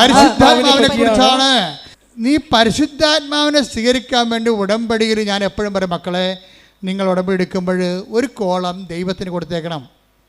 എന്തിനാണ്? അത് പരിശുദ്ധാത്മാവിൻ്റെ കോളമാണ്. നിൻ്റെ സാഹചര്യവും ആത്മീയമായിട്ടുള്ള നിൻ്റെ ഒരു അവസ്ഥയനുസരിച്ചുകൊണ്ട് നിന്നെ നയിക്കാൻ പറ്റിയ മരുന്നുകൾ ദൈവത്തിന് എഴുതി ചേർക്കാൻ പറ്റിയ ഇടമാണത്. അതിന് നിങ്ങൾ മതവും ജാതിയും ഒന്നും മാറേണ്ട കാര്യമില്ല. ക്രിസ്തുവിനെ സ്വീകരിക്കണ ആർക്കാണ് ജാതി മാറേണ്ടത്? ആർക്കാണ് മതം മാറേണ്ടത്? ഇത് അതിനുള്ള സംവിധാനമാണോ? അല്ല. നിങ്ങൾ ക്രിസ്തുവിനെ get Jesus and get saved എന്ന് വെച്ചാൽ ക്രിസ്തുവിനെ സ്വീകരിക്കുന്നവരെ അവർ മതാതീതമായിട്ട്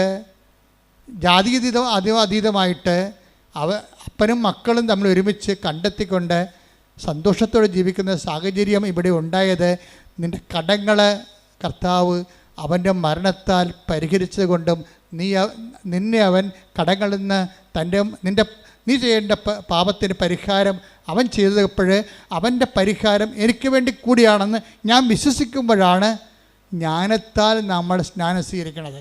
വെള്ളം കൊണ്ടല്ല, ജ്ഞാനത്താൽ. ആ അറിവ് തന്നെയാണ് നമുക്ക് സ്നാനമായി മാറുന്നത്. നിനക്ക് ക്രിസ്തുവിനെക്കുറിച്ചുള്ള സത്യമായ അറിവുണ്ടെങ്കിൽ നീ ജ്ഞാനത്താൽ സ്നാനം ചെയ്യപ്പെട്ട വ്യക്തിയാണ്. കാര്യം എന്താണ്? അറിവിൻ്റെ അഭവമായ ആദ്യവും അവസാനവും ആൽഫയും ഒമേഗയും ആരാണ്? ക്രിസ്തുവാണ്. അറിവ് എന്താണ്? അനുഭവം എന്ന് പറയണത്. അറിവിൻ്റെ അനുഭവം നിത്യതയാണ്. ശ്രുതികട്ടെ. ഹല്ലേലൂയ.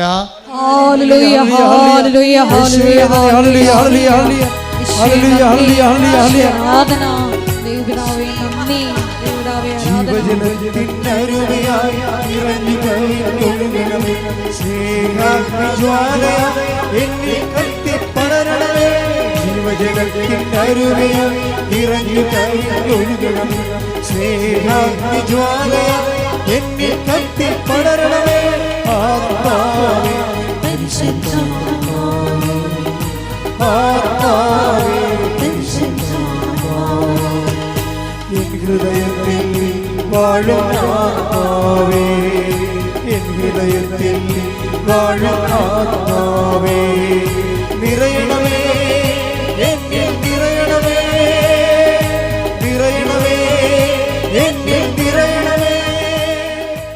അതിലൂടെ അവസാനം ഈശോ പറഞ്ഞത് receive Jesus Christ and get saved എന്നാണ് പറഞ്ഞത്. ക്രിസ്തുവിനെ നിങ്ങൾ അറിവിൽ സ്വീകരിക്കുക, നിങ്ങൾ നിത്യത അവകാശമാക്കുക. അപ്പോൾ ക്രിസ്തുവിനെ സ്വീകരിക്കാൻ വേണ്ടി നമ്മുടെ ഓരോ പ്രശ്നവും അത് തന്നെയാണ്.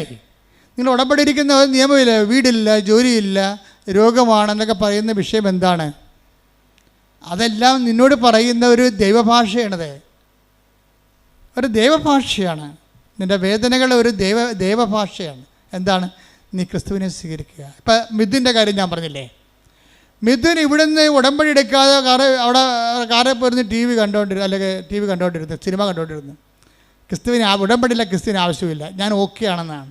കത്തോലിക്കൻ്റെ ഏറ്റവും വലിയ പോക്ക് വികാരമാണ് ഞാൻ ഓക്കെ ആണെന്നുള്ളത്. എന്താണ്? എൻ്റെ വീട്ടിൽ കുടുംബപ്രാർത്ഥന ഉണ്ട്, ഞാൻ ഞായറാഴ്ച പള്ളിയിൽ പോകുന്നുണ്ട്, ഞാൻ ഓക്കെയാണ്. അപ്പോൾ ദൈവം പറയുന്നത് ഈ പോക്കാണെന്ന് പറയും.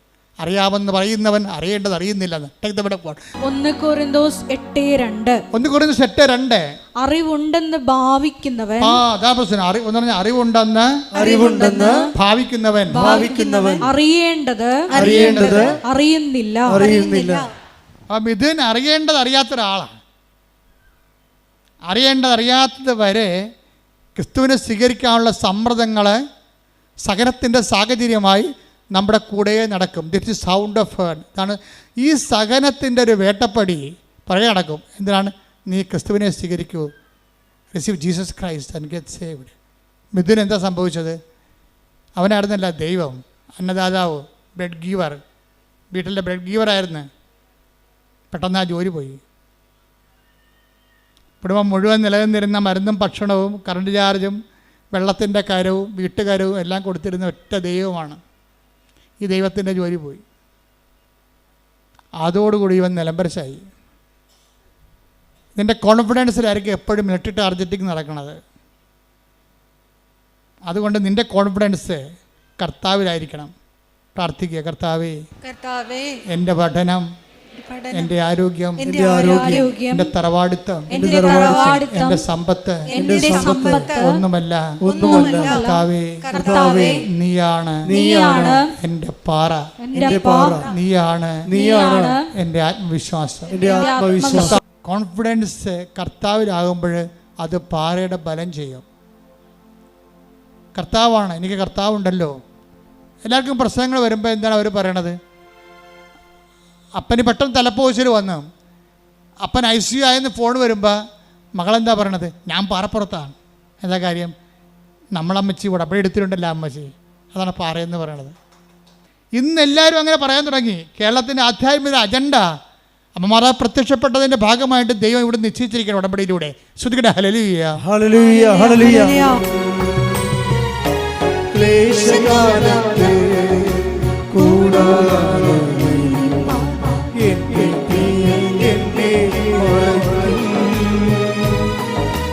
അല്പകാലം കഴിഞ്ഞ് ഉയർന്നതാ പാറമേ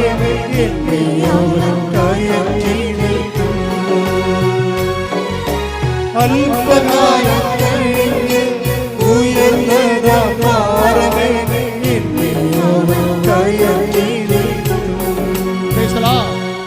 ക്രിസ്തുവിനെ സ്വീകരിക്കാൻ പറ്റുന്ന രീതിയിലേക്ക് ഇവൻ്റെ ആധ്യാത്മികമായ ആ ജീവിതത്തിൻ്റെ കോൺഫിഡൻസ് തകർത്തുകൊണ്ട് ഒരു ജോലി പോയപ്പോൾ എന്ത് ചെയ്യും? ഓട്ടോമാറ്റിക്കായിട്ട് മിഥുൻ്റെ അപ്പനും മകനും കൂടി ഇരിക്കുകയാണ്. സങ്കടമായ കുടുംബത്തിൻ്റെ പാത്തോസ് വായിക്കുന്ന സമയമാണ്, സങ്കട സീനാണ്. ജോലി പോയി, ഇനി അപ്പന് മരുന്നിന് പ്രശ്നമുണ്ട്, കടക്കാർക്ക് പറ്റുകടി പീടികയിൽ ബില്ല് വരും, പല പല പ്രശ്നങ്ങളാണ്. ഇനി ഇടയ്ക്ക് വല്ല ജ്ഞാനസ്ഥാനം, കല്യാണം ഒക്കെ വന്ന് കടം മേടിക്കേണ്ടി വരും, മറ്റുള്ള മുമ്പ് ചോദിക്കേണ്ടി വരും, പല പ്രശ്നമാണ്. ഇതൊക്കെ അപ്പനും മകനും കൂടി അങ്ങനെ സങ്കടപ്പെട്ടുകൊണ്ടിരിക്കുന്ന സമയത്ത് ഇളം തന്നെ ഇരുന്ന് സംസാരിക്കുകയാണ്. അപ്പനും തമ്മിൽ ഒരു കൂട്ടാണ്. എന്താ കാര്യം? ഇവൻ വിദേശത്ത് പോകാത്തതിൻ്റെ കാര്യം അപ്പനെ നോക്കാൻ വേണ്ടി, വീട്ടിൽ നിൽക്കാൻ വേണ്ടി ആണ് ഈ വിദേശത്ത് പോകാത്തത്. അങ്ങനെയുള്ള മക്കളുണ്ട് കേട്ടോ. അവൻ പറയുന്നുണ്ട്, എൻ്റെ അപ്പനെയും അമ്മനെയും നോക്കാൻ വേണ്ടിയാണ് ഞാൻ പുറത്ത് ജോലി വേണ്ട, എനിക്ക് ഞാൻ അകത്ത് മതിയെന്ന് എപ്പോഴും ദൈവത്തോട് പറഞ്ഞുകൊണ്ടിരിക്കണേ. അപ്പോൾ ഇത് പറഞ്ഞ അപ്പനും മകനും കൂടി ഇരുന്ന് ഇളഞ്ഞെണ്ണ ഈ കഥ പറയുകയാണ്. മകൻ എന്ത് ചെയ്യോടാ? ഇല്ല അപ്പോൾ അപ്പം പറയും, നീ ഉടമ്പടി എടുക്കടാ, ഞാനല്ലേ ഇപ്പോൾ ഉടമ്പടി എടുത്തിരിക്കണത്, നീ ഉടമ്പടി എടുക്കടാ എന്ന് പറയും. കാര്യം ഉടമ്പടി കുഞ്ഞ് ഓടിക്കാളാണ്.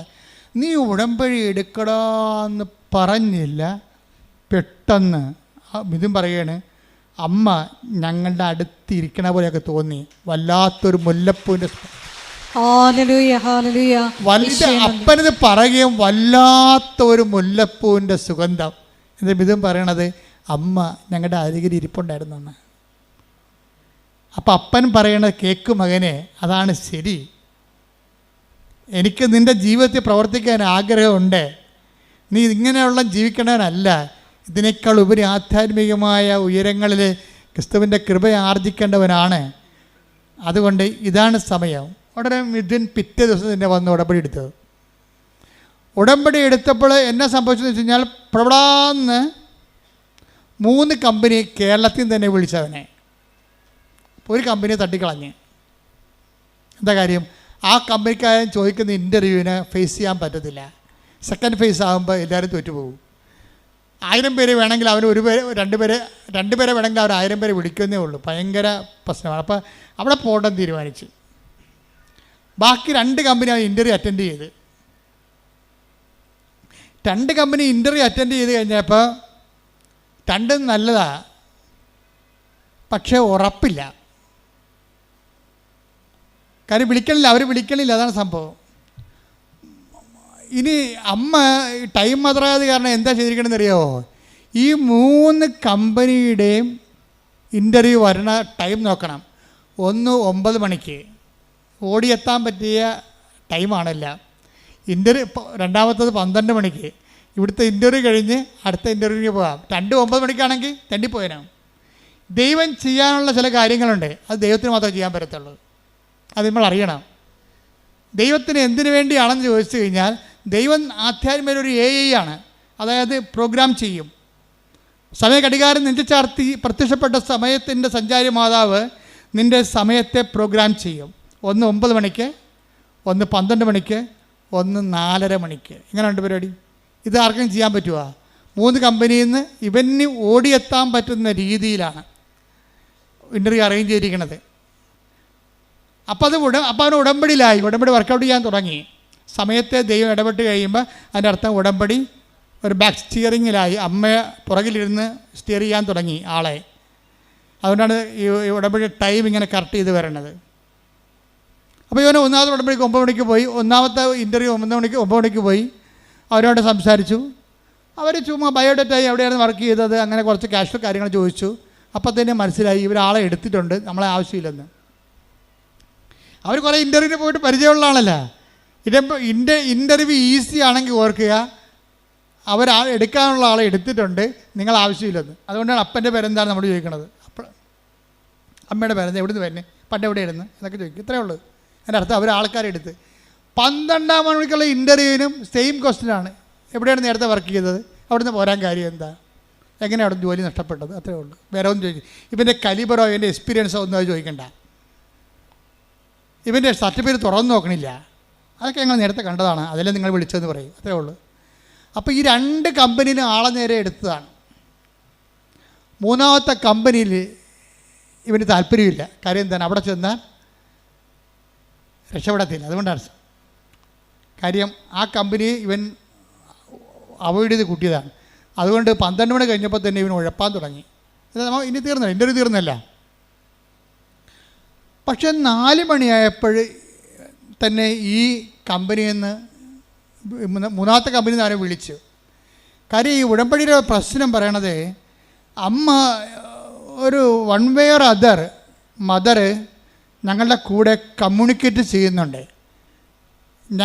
എനിക്കത് മനസ്സിലാകാൻ വേണ്ടി മാത്രം ഞാൻ ഉടമ്പടി അത്ര വളർന്നില്ലല്ലോ. അമ്മ ഞാനും അപ്പനും കൂടി ഇൻ്റർവ്യൂവിന് വേണ്ടി പുറത്തിറങ്ങിയപ്പോൾ തന്നെ ഞങ്ങൾക്ക് മുമ്പിൽ മഴമില്ലി വീശിയടിച്ചെന്ന് പറയും. ഉടമ്പടി ഭയങ്കര സംഭവമല്ലേ. അത് അമ്മയെ കയ്യൊപ്പുള്ള സാധനമാണെങ്കിൽ അപ്പം തന്നെ ഉടമ്പടിയുടെ അടയാളമാണല്ലോ മഴവില്ല്. അപ്പനും ഞാനും കൂടി വിസ്മയത്തോടെ ഇങ്ങനെ മഴവില്ല് നോക്കി. അത് മറിയാതെ അമ്മയായി സാന്നിധ്യമായി നിന്നു. 4 മണിയായപ്പോൾ 3ാമത്തെ സ്ഥലത്ത് നിന്ന് തന്നെ വിളിച്ചു. എനിക്ക് പോകാൻ താല്പര്യമില്ല. ഞാൻ പറഞ്ഞു ഞാൻ വളരെ അകലെയാണ്, മറ്റൊരു ഇൻ്റർവ്യൂ പങ്കെടുത്തുകൊണ്ടിരിക്കുകയായിരുന്നു, അത് കഴിഞ്ഞതേ ഉള്ളൂ, ഇനി ഓടിയെത്തണം, ഓടിയെത്തുമ്പോൾ 4:30 മണിയാകും, അല്ലെങ്കിൽ ചിലപ്പോൾ കഴിഞ്ഞു പോകും, സാരമില്ല നിങ്ങൾ വരാൻ പറഞ്ഞു. 4:30 മണിയായപ്പോൾ ഇവൻ ഒരിടത്തും എത്തിയിട്ടില്ല, ഓടിക്കൊണ്ടിരിക്കുകയാണ്. അപ്പോൾ കമ്പനി നിന്ന് വിളിച്ചു, നിങ്ങളുടെ ടൈമാണല്ലോ എന്ന് പറഞ്ഞു. അപ്പോൾ പറഞ്ഞ് ഞാൻ എൻ്റെ അവസ്ഥയിലാണ്, കുഴപ്പമില്ല നിങ്ങൾ വരാൻ പറഞ്ഞു. 4:30 മണിക്കുള്ള ഇൻ്റർവ്യൂവിന് അവൻ ചെല്ലുമ്പോൾ ആ സ്ലോട്ടിൽ അവൻ മാത്രമേ ഉള്ളൂ. 5 മണിക്കാണ് അവിടെ എത്തണത്. 5 മണിക്ക് ഇവനോട് ഇൻ്റർവ്യൂ ചോദിച്ചു. വ്യാപകമായ രീതിയിൽ ഭയങ്കര അനലൈസ് ചോദ്യങ്ങൾ ചോദിച്ചു. കുറേ നേരം നിന്ന് വിടുമ്പോഴേ പിറ്റേ ദിവസം ഇവന് അപ്പോയിൻമെൻറ്റ് ഓർഡറായി. അതെന്താ പ്രശ്നം? അത് നിങ്ങളൊന്ന് ചിന്തിച്ച് നോക്കണം. അതായത് ഈ ഉടമ്പടി ഇവൻ ഈ കമ്പനി ജോലി ഇവൻ ഉപേക്ഷിച്ചതാണ്. അവരെടുക്കാനുള്ള ആളെ എടുത്തായിരുന്നു. ആ കമ്പനി, മൂന്നാമത്തെ കമ്പനി എടുക്കാനുള്ള ആളെ ഓൾറെഡി എടുത്തതാണ്. ഇവൻ എടുക്കേണ്ട കാര്യമില്ല. മാതാവ് അവൻ്റെ ആ മുറി കയറിയിട്ട് ഇവന് വേണ്ടി ഇവരെ വെയിറ്റ് ചെയ്തുകൊണ്ടിരിക്കുകയാണ്. ഇവന് ജോലി കിട്ടിക്കഴിഞ്ഞപ്പോൾ ഇവൻ അവിടുത്തെ ക്ലർക്കിനോട് ചോദിച്ചു, എൻ്റെ സ്ലോട്ടിൽ എത്ര പേരുണ്ടായെന്ന് ചോദിച്ചു. ക്ലർക്ക് പറഞ്ഞു, നിങ്ങളുടെ സ്ലോട്ടിൽ നിങ്ങൾ മാത്രമേ ഉള്ളൂ, നിങ്ങൾക്ക് വേണ്ടിയാണ് കമ്പനി 1 മണിക്കൂർ വെയിറ്റ് ചെയ്തതെന്ന്. കമ്പനി വെയിറ്റ് ചെയ്തതല്ല, കമ്പനിയെ വെയിറ്റ് ചെയ്യിച്ചതാണ്.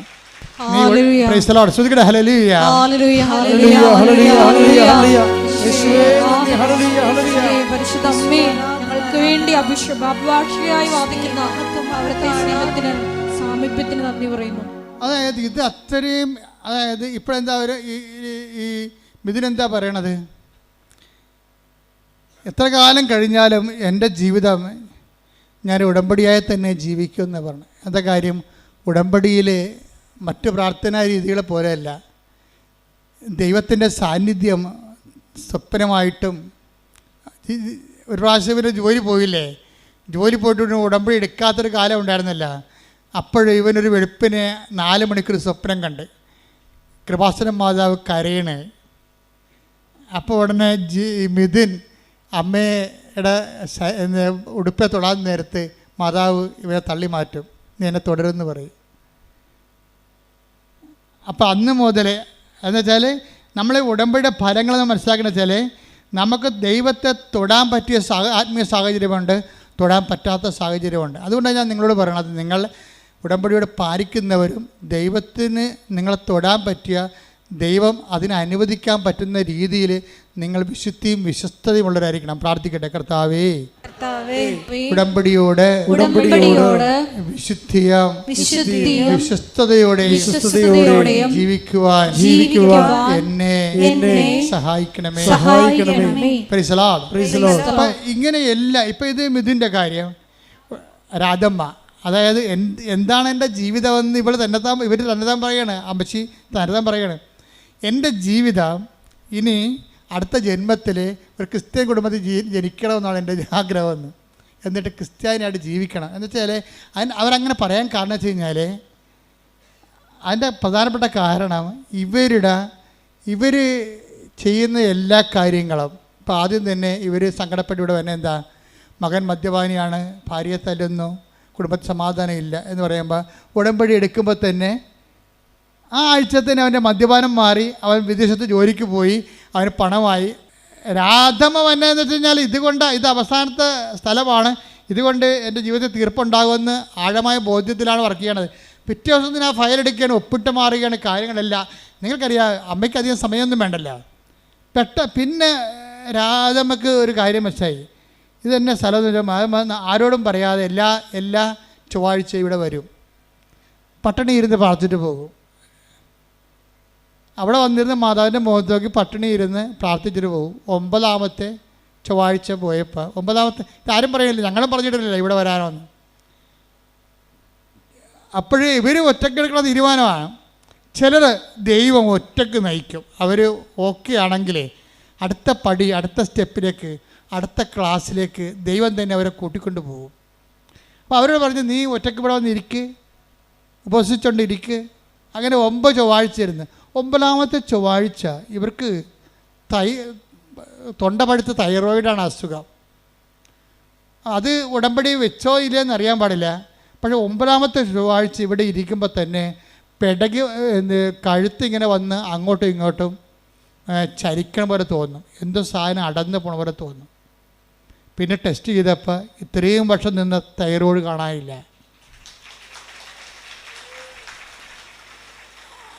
അപ്പോഴവർക്ക് പിന്നെ അവരുടെ വിശ്വാസം പെരുകിയില്ലേ. അവരുടെ വീട്ടിൽ ചേടത്തിയോ ഉണ്ട് ആണെന്നത്. അപ്പോൾ അവർക്ക് നടക്കാൻ പാടില്ല. അവർ കുണ്ടളം കാഴ്ച കിടക്കുന്ന പോലെ അവരുടെ വെരിക്കോസ് ഇങ്ങനെ കറുത്ത് ഇങ്ങനെ കഷ്ണം പോലെ തൂങ്ങുകയാണ്. ഭയങ്കര വേദന. അപ്പോൾ ഇവരെന്നാ ചെയ്യണത്? ഇവർക്ക് തന്നെ പ്രേക്ഷിത ശക്തി കിട്ടി. ഈ നിങ്ങളുടെ പേഴ്സണൽ എംപവറിങ്ങിന് വേണ്ടിയാണ് നിങ്ങളുടെ കൂടെ ഈ പത്രം പ്രേക്ഷിത പ്രവർത്തനമായിട്ട് കൊടുക്കുന്നത്. അപ്പം ഇതിനെന്നോട് പറഞ്ഞ് ഇവിടെ സാക്ഷ്യം പറഞ്ഞാൽ എന്തറിയാവോ, ഈ പത്രം നിങ്ങളെ കൊടുക്കണത് ഇവിടെ പറയണ പോലെ ഞാനും എൻ്റെ അപ്പനും കൊടുക്കണത്. നിങ്ങളിവിടെ പറയണത് പള്ളി കൊണ്ടേ കൊടുക്കുക, അല്ലെങ്കിൽ വേറെ എവിടെയെങ്കിലും ഓട്ടോറിക്ഷക്കാർക്ക് കൊടുക്കുകയില്ലേ. ഞങ്ങളങ്ങനെയല്ലേ ചെയ്യണത്. ഞാനും അപ്പനും കൂടി പത്രം കൊണ്ട് പോകും. അപ്പം പുറകെ ഇരിക്കും, ഞാൻ ബൈക്ക് ഓടിക്കും. എന്നിട്ട് ഞങ്ങൾ ഓരോ വീട്ടിലും പോയിട്ട് ഓരോ അത്ഭുതവും പറയും. ഇപ്പം ഇതിന് അപ്പനും ചെയ്യണത് എന്താണ്? അവർ ബൈക്കൊക്കെ കയറി, മകൻ ബൈക്ക് ഓടിക്കും, അപ്പം പുറകെ ഇരിക്കും. ജോലിയും പോയി, എല്ലാം പോയി, കടത്തിലായി പ്രയാസപ്പെട്ട് ജീവിക്കുകയാണ്. പക്ഷേ അവരവരുടെ വിശ്വാസത്തിന് വിളക്ക് പിന്നെ എണ്ണ ഒഴിച്ച് കത്തിച്ചുകൊണ്ടിരിക്കും. എന്നിട്ട് ഓരോ വീട്ടിൽ ചെന്നുവെച്ചും അവരോട് പറയും, ഇന്നലെ കൃപാസനത്തിൽ ഇന്ന അത്ഭുതം നടന്ന്. എന്നിട്ട് ഇവൻ അതിൻ്റെ സ്റ്റാറ്റസ് എടുത്തിടും. കൃപാസനത്തിൽ നടന്ന് ഏറ്റവും നല്ല അത്ഭുതം നോക്കിയിട്ട് സന്നദ്ധനെ എടുത്തിട്ട് സ്റ്റാറ്റസ് എടുത്തിടും. അതെല്ലാവർക്കും ഷെയർ ചെയ്യും. അപ്പോൾ ഇത് രണ്ടും കൽപ്പിച്ച് ദൈവത്തിന് വേണ്ടി അങ്ങോട്ട് ജീവിക്കുകയാണ്. ദൈവത്തിന് വേണ്ടി ജീവിക്കുകയാണ്. അമ്മ ഇവിടെ പ്രത്യക്ഷപ്പെട്ടതിൻ്റെയും അതനുസരിച്ചുകൊണ്ട് മനുഷ്യൻ്റെ കണ്ണുനീരൊപ്പിയെടുത്തുകൊണ്ട് അവനെ ആശ്വസിപ്പിക്കാൻ പോകുന്ന സദ്വാർത്ത നിങ്ങളുടെ അനുഭവങ്ങളിലൂടെ മറ്റുള്ളവർ കൈമാറേണ്ടതാണ്. അത് ആത്മാർത്ഥമായിട്ട് ചെയ്യാം, പേടിച്ചൊക്കെ ചെയ്യാൻ പറ്റും. അപ്പോൾ ആത്മാർത്ഥമായിട്ട് ചെയ്യണത് സംബന്ധിച്ചിടത്തോളം ദൈവവും അവൻ്റെ കാര്യത്തിൽ അതേപോലെ തന്നെ കമ്പനിയിൽ പോയി, വിളിക്കാത്ത കമ്പനി, കിട്ടാത്ത ജോലിക്ക് അവനെ മാത്രം വിളിപ്പിക്കാൻ വേണ്ടി അമ്മ പോയി കാത്തു നിൽക്കാൻ അവിടെ. ദൈവം അതുപോലെ എൻ്റെ അപ്പുറത്തും ചെയ്യുന്ന ആളാണെന്ന് ഈ കുരിശുരൂപം കാണുമ്പോൾ ഏത് കഴുതക്കും മനസ്സിലാവും. കുരിശുരൂപം ഞാൻ എന്താ കുരിശുരൂപം എങ്ങനെ വെച്ചിരിക്കണത്? എൻ്റെ ജീവിതത്തിൻ്റെ ഒരു ആവേശമാണ്. എന്താണ്? ദൈവം നിന്നെ വീണ്ടെടുക്കാൻ, നീ ഒറ്റ ആളാണെങ്കിൽ പോലും നിന്നെ വീണ്ടെടുക്കാൻ ദൈവം ഏതറ്റം വരെയും പോകും എന്നുള്ളതിൻ്റെ അല്ലേ കുരിശുരൂപം നമ്മളെ പഠിപ്പിക്കുന്ന പാഠം എന്ന് പറയുന്നത്.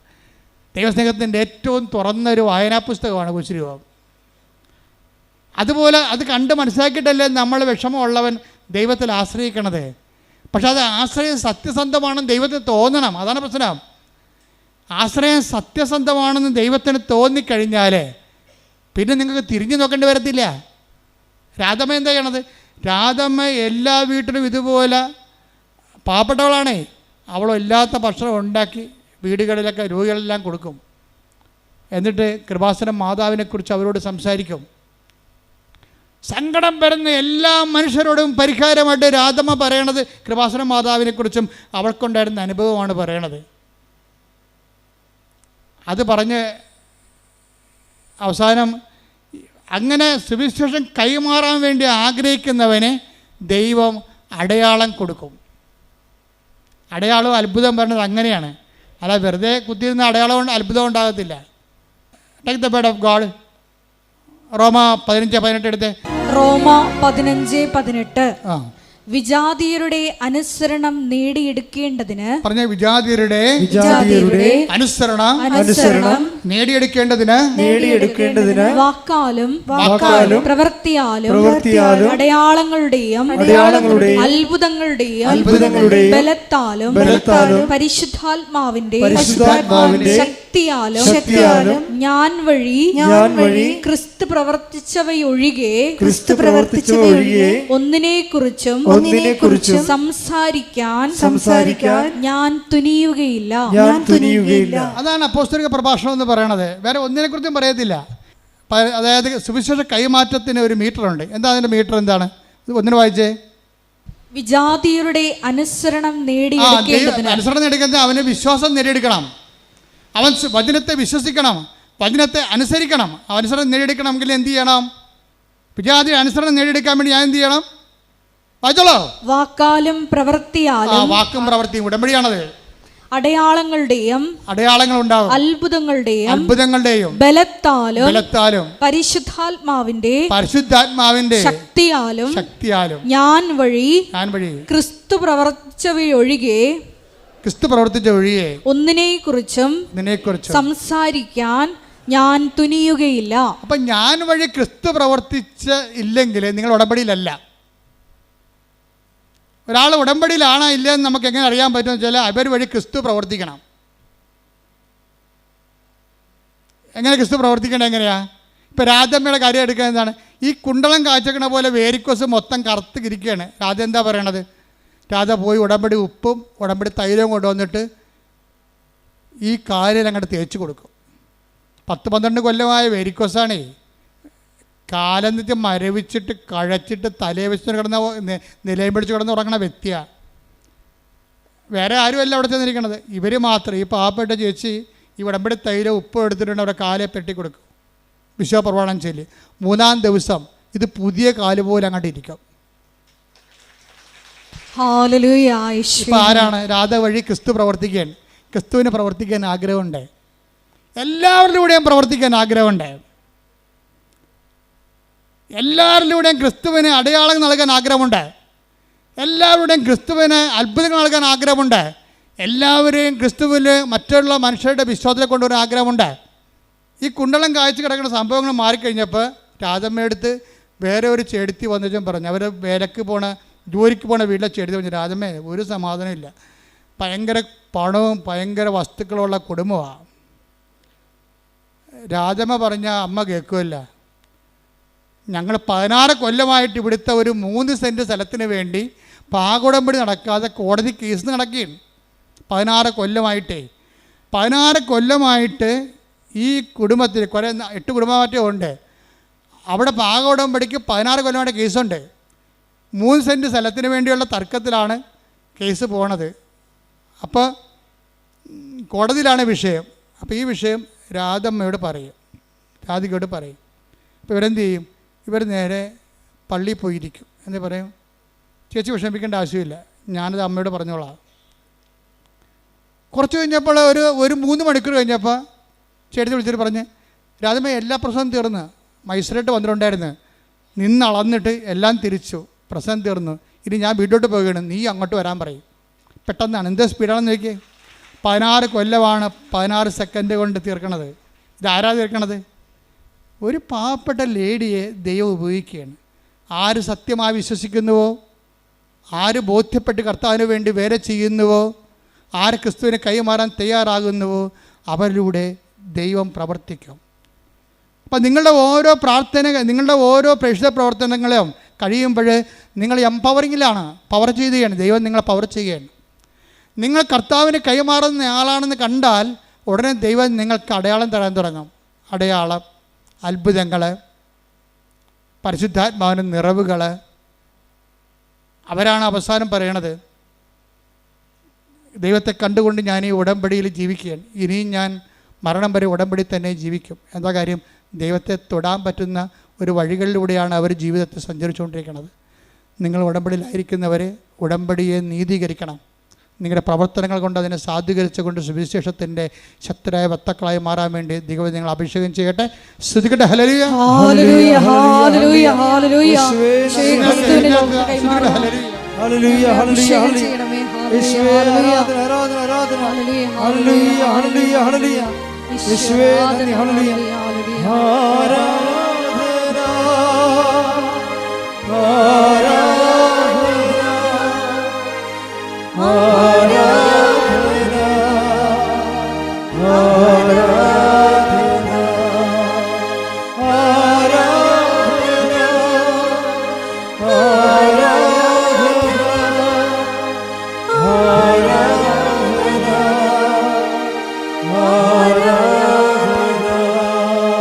എൻ്റെ പ്രിയപ്പെട്ടവരെ, ഇടത് കൈ നെഞ്ചിലും വലത് കൈ ശിരസിലും വെച്ചുകൊണ്ട് പ്രാർത്ഥിക്കേണ്ട സമയമാണ്. കർത്താവ് അടിപ്പിട പോലെ വൈദ്യാഘാതം പോലെ ദൈവികമായ ശക്തി ഉച്ച മുതൽ ഉള്ളംകാല് വരെ നിങ്ങളുടെ ആന്തരിക അവയവങ്ങളിലും നിങ്ങളുടെ ബാഹ്യസ്ഥലങ്ങളിലും കർത്താവിന്റെ കൃപയാൽ സ്നാനപ്പെടുന്ന വലിയ സമയമാണ്. ശ്രദ്ധിക്കട്ടെ. ഹല്ലേലൂയ ഹല്ലേലൂയ ഹല്ലേലൂയ. ശ്രദ്ധിക്കട്ടെ. ഹല്ലേലൂയ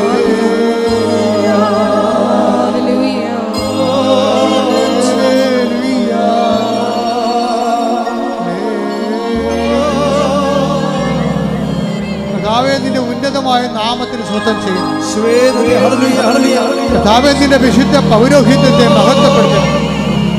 ഹല്ലേലൂയ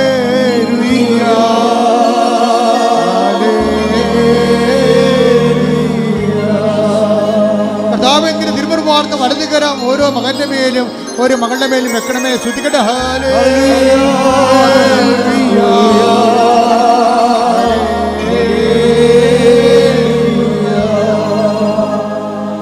മനുഷ്യന് തലച്ചോറിനെ സ്പർശിക്കണമേ കർത്താവേ. തലച്ചോറ് സിസ്റ്റിനെ സ്പർശിക്കുന്ന കർത്താവേ. തൈറോയിഡിനെ സ്പർശിക്കുന്ന കർത്താവേ.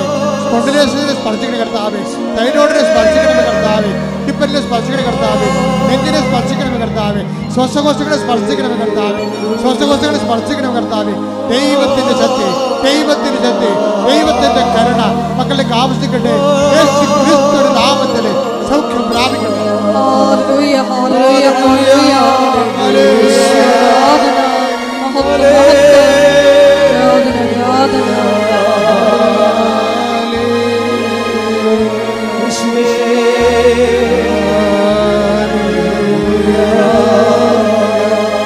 ഞങ്ങൾക്ക് വേണ്ടി ക്രൂശിക്കപ്പെട്ടവരെ,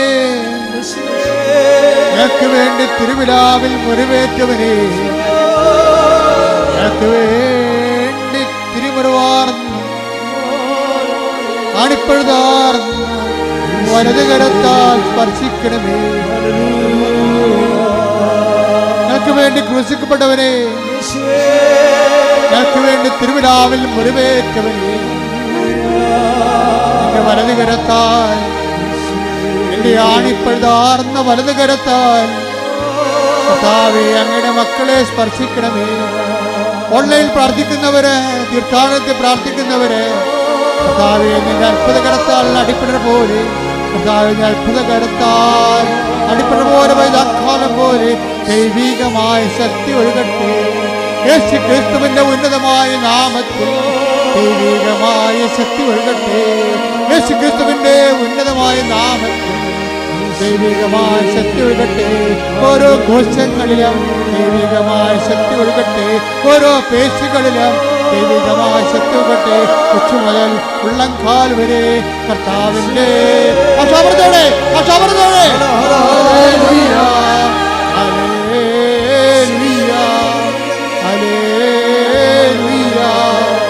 ഞങ്ങൾക്ക് വേണ്ടി ക്രൂശിക്കപ്പെട്ടവരെ, ഞങ്ങൾക്ക് വേണ്ടി തിരുവിലാവിൽ മുറിവേറ്റവരെ, ഞങ്ങൾക്ക് വേണ്ടി മൃത്യുടം ചൂടിയവരെ, ഞങ്ങൾക്ക് വേണ്ടി മൃത്യുടം ചൂടിയവരെ, നിന്റെ മുഴുക്കിടത്ത് നൽകുന്ന വിശുദ്ധമായ രക്തം കർത്താവേ, നിന്റെ മുഴുക്കിടത്ത് നൽകുന്ന വിശുദ്ധമായ രക്തം കർത്താവേ, കൊച്ചു മുതൽ ഉള്ളംകാൽ വരെ പടരട്ടെ. കർത്താവിന്റെ രക്തം, കർത്താവിന്റെ രക്തം, കർത്താവിന്റെ രക്തം ഓരോ കോശങ്ങളിലും ഓരോ പേശികളിലും കർത്താവിന്റെ രക്തം പടരട്ടെ. കർത്താവിന്റെ രക്തം പടരട്ടെ.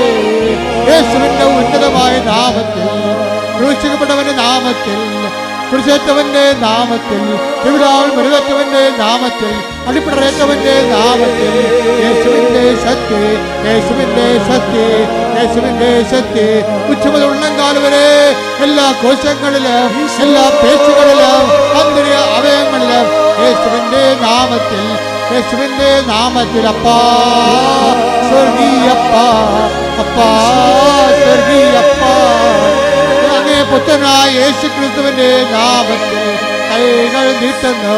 അപ്പാ സ്പർശിക്കണമേ. യേശുവിന്റെ നാമത്തിൽ സൗഖ്യം നൽകണമേ. യേശുവിന്റെ നാമത്തിൽ എല്ലാ തടസ്സങ്ങളും എല്ലാ ദോഷങ്ങളും എല്ലാ ദുരിതങ്ങളും എല്ലാ കഷ്ടപ്പാടുകളും എല്ലാ വിഷമസന്ധികളും യേശുവിന്റെ നാമത്തിൽ, യേശുവിന്റെ നാമത്തിൽ, യേശുവിന്റെ നാമത്തിൽ മാറാ രോഗങ്ങൾ, യേശുവിന്റെ നാമത്തിൽ മാറാ രോഗങ്ങൾ, യേശുവിന്റെ നാമത്തിൽ, യേശുവിന്റെ നാമത്തിൽ, യേശുവിന്റെ നാമത്തിൽ തീരാ രോഗങ്ങൾ, യേശുവിന്റെ നാമത്തിൽ തീരാ രോഗങ്ങൾ മാറിപ്പോകട്ടെ. മാറിപ്പോകട്ടെ. ശ്രദ്ധിക്കട്ടെ, ശ്രദ്ധിക്കട്ടെ. ഹല്ലേലൂയ, ഹല്ലേലൂയ, ഹല്ലേലൂയ. മഹത്വം, മഹത്വം. ആരാധന, ആരാധന. അത്ഭുതങ്ങളാലും അടയാളങ്ങളാലും അങ്ങയുടെ നാമത്തെ ഈ ആരാധനയിലൂടെ വീണ്ടും വീണ്ടും മഹത്വപ്പെടുത്തണമേ. ഹല്ലേലൂയ, ഹല്ലേലൂയ. മഹത്വം, മഹത്വം. ആരാധന, ഹല്ലേലൂയ. ഉമനീർ ഗ്രന്ഥികളെ, ഇടതുവശത്തെ ഉമനീർ ഗ്രന്ഥികളെ, അത് പഴുത്ത് കറുത്ത നിറമായിരിക്കുന്ന വ്യക്തിയെ, സ്ത്രീയെയാണ് കർത്താവ് സുഖപ്പെടുത്തിക്കൊണ്ടിരിക്കുന്നത്. ഹല്ലേലൂയ, ഹല്ലേലൂയ. യേശുവേ നന്ദി.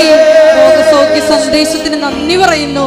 വലത് കയ്യിലും ഇടത് കയ്യിലും വാച്ചുകൾ മാറ്റി മാറ്റി കെട്ടുന്ന മെറ്റൽ അലർജിയുള്ള വ്യക്തിയെ കർത്താവ് സ്പർശിച്ചുകൊണ്ടിരിക്കുന്നു. ഹല്ലേലൂയ, ഹല്ലേലൂയ. മഹത്വം, മഹത്വം. ആരാധന, ആരാധന. ഒരു ചെരുപ്പും പാകമാകുന്നില്ല, ഒരു ചെരുപ്പ് വിടാൻ പറ്റുന്നില്ല. കാലിന് ആണി പോലുള്ള തളർച്ചയുണ്ട്, രോഗങ്ങളുണ്ട്, കാലിന് തളർച്ചയുണ്ട്, അതുപോലെ തന്നെ കാലിന് ശോഷിക്കുന്ന അവസ്ഥയുണ്ട്. ആ വ്യക്തിയെ കാലുകൾക്ക് വ്രണമുണ്ട്. ആ വ്യക്തികളെ കർത്താവ് സ്പർശിച്ചുകൊണ്ടിരിക്കുന്നു. ഹല്ലേലൂയ, ഹല്ലേലൂയ. മഹത്വം, മഹത്വം. ആരാധന. ഹല്ലേലൂയ. കോശങ്ങളെ ടെസ്റ്റ് ചെയ്യാൻ കൊടുത്ത് ബയോപ്സി കൊടുത്തിരിക്കേണ്ട വ്യക്തികളെ കർത്താവ് കാണിക്കുന്നുണ്ട്. ശരീരത്തിൽ വൈ പോലെ ജംഗ്ഷൻ പതിരിക്കുന്ന സ്ഥലങ്ങളിൽ നിന്ന് ബയോപ്സിക്ക് പോയിട്ടുള്ള വ്യക്തികളെ കർത്താവ് ഈശോമിശിഹായുടെ നാമത്തെ സുഖപ്പെടുത്തുന്ന പൂർണ്ണമായി സൗഖ്യപ്പെടുത്തിയിരിക്കുന്നു. ഹല്ലേലൂയ, ഹല്ലേലൂയ, ഹല്ലേലൂയ. രോഗങ്ങളുടെ സൗഖ്യത്തിന് നന്ദി പറയുന്നു. ഹല്ലേലൂയ. വീണ്ടും കർത്താവ് കോശങ്ങളെ തന്നെ കാണിച്ചുകൊണ്ടിരിക്കുന്നത്. ഓരോ കോശങ്ങളെയും ശരീരത്തിൻ്റെ ആന്തരികമായ അവയവങ്ങൾക്കുണ്ടായിരിക്കുന്ന കോശങ്ങളെ, ആ കോശങ്ങൾക്കുണ്ടായിരിക്കുന്ന കോശങ്ങൾ കറുത്ത് വന്നിരിക്കുന്നത്, അത് ഡെഡായിട്ടുള്ള സെൽസുകൾ ഉണ്ടാകുന്നതാണ്. അതിന് ക്യാൻസർ എന്ന മറ്റു രോഗങ്ങൾ എന്ത് വേണമെങ്കിലും പറയാം. പക്ഷെ ആ കർത്താവ് ആ രോഗികളെ സ്പർശിച്ചുകൊണ്ടിരിക്കുന്നു, സൗഖ്യത്തേക്ക് നയിച്ചുകൊണ്ടിരിക്കുന്നു. ശ്രുതിക്കട്ടെ. ഹല്ലേലൂയ, ഹല്ലേലൂയ. യേശുവേ നന്ദി. ആരാധന. ഞങ്ങളുടെ അവിടുത്തെ സാന്നിധ്യത്തിന് നന്ദി പറയുന്നു. മുട്ടേ നിൽക്കുക.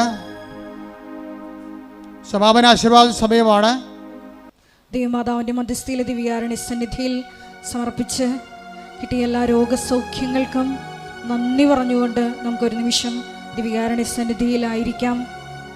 ഞാനല്ലാതെ മറ്റൊരു ദൈവം ഉണ്ടാകരുതെന്ന് വലിയ വചന വെളിപാട് നൽകിയതിന് നന്ദി പറയുന്നു. ഈശോയെ, ഏത് ജീവിത സാഹചര്യങ്ങളിലും ക്ലേശ സമയങ്ങളിലും നീയാണ് കർത്താവ് എന്ന് ഉറക്കെ പ്രഖ്യാപിച്ച് ജീവിത സാക്ഷ്യം നൽകുവാൻ ഈ ആരാധനയിലൂടെ ഞങ്ങളെ തിരഞ്ഞെടുത്ത് അഭിഷേകം ചെയ്യണമേ എന്ന് ഒരു നിമിഷം ഞങ്ങൾ പ്രാർത്ഥിക്കുന്നു. ഞങ്ങളുടെ കൃപാവര പ്രവൃത്തികളിലൂടെയും സാക്ഷ്യ ജീവിതത്തിലൂടെയും ഞങ്ങളുടെ വെളിച്ചം മറ്റുള്ളവർക്ക്, നീയാകുന്ന ക്രിസ്തുവിൻ്റെ വെളിച്ചം മറ്റുള്ളവർക്ക് പകർന്നു കൊടുക്കുവാൻ ഞങ്ങളെ അഭിഷേകം ചെയ്യണമേ എന്ന് പ്രാർത്ഥിച്ചുകൊണ്ട് ശിരസ് നമിച്ച് നമുക്ക് ദിവ്യകാരുണ്യനാഥൻ്റെ ആശീർവാദം സ്വീകരിക്കാം.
പരിശുദ്ധ പരമ ദിവ്യകാരുണ്യമേ,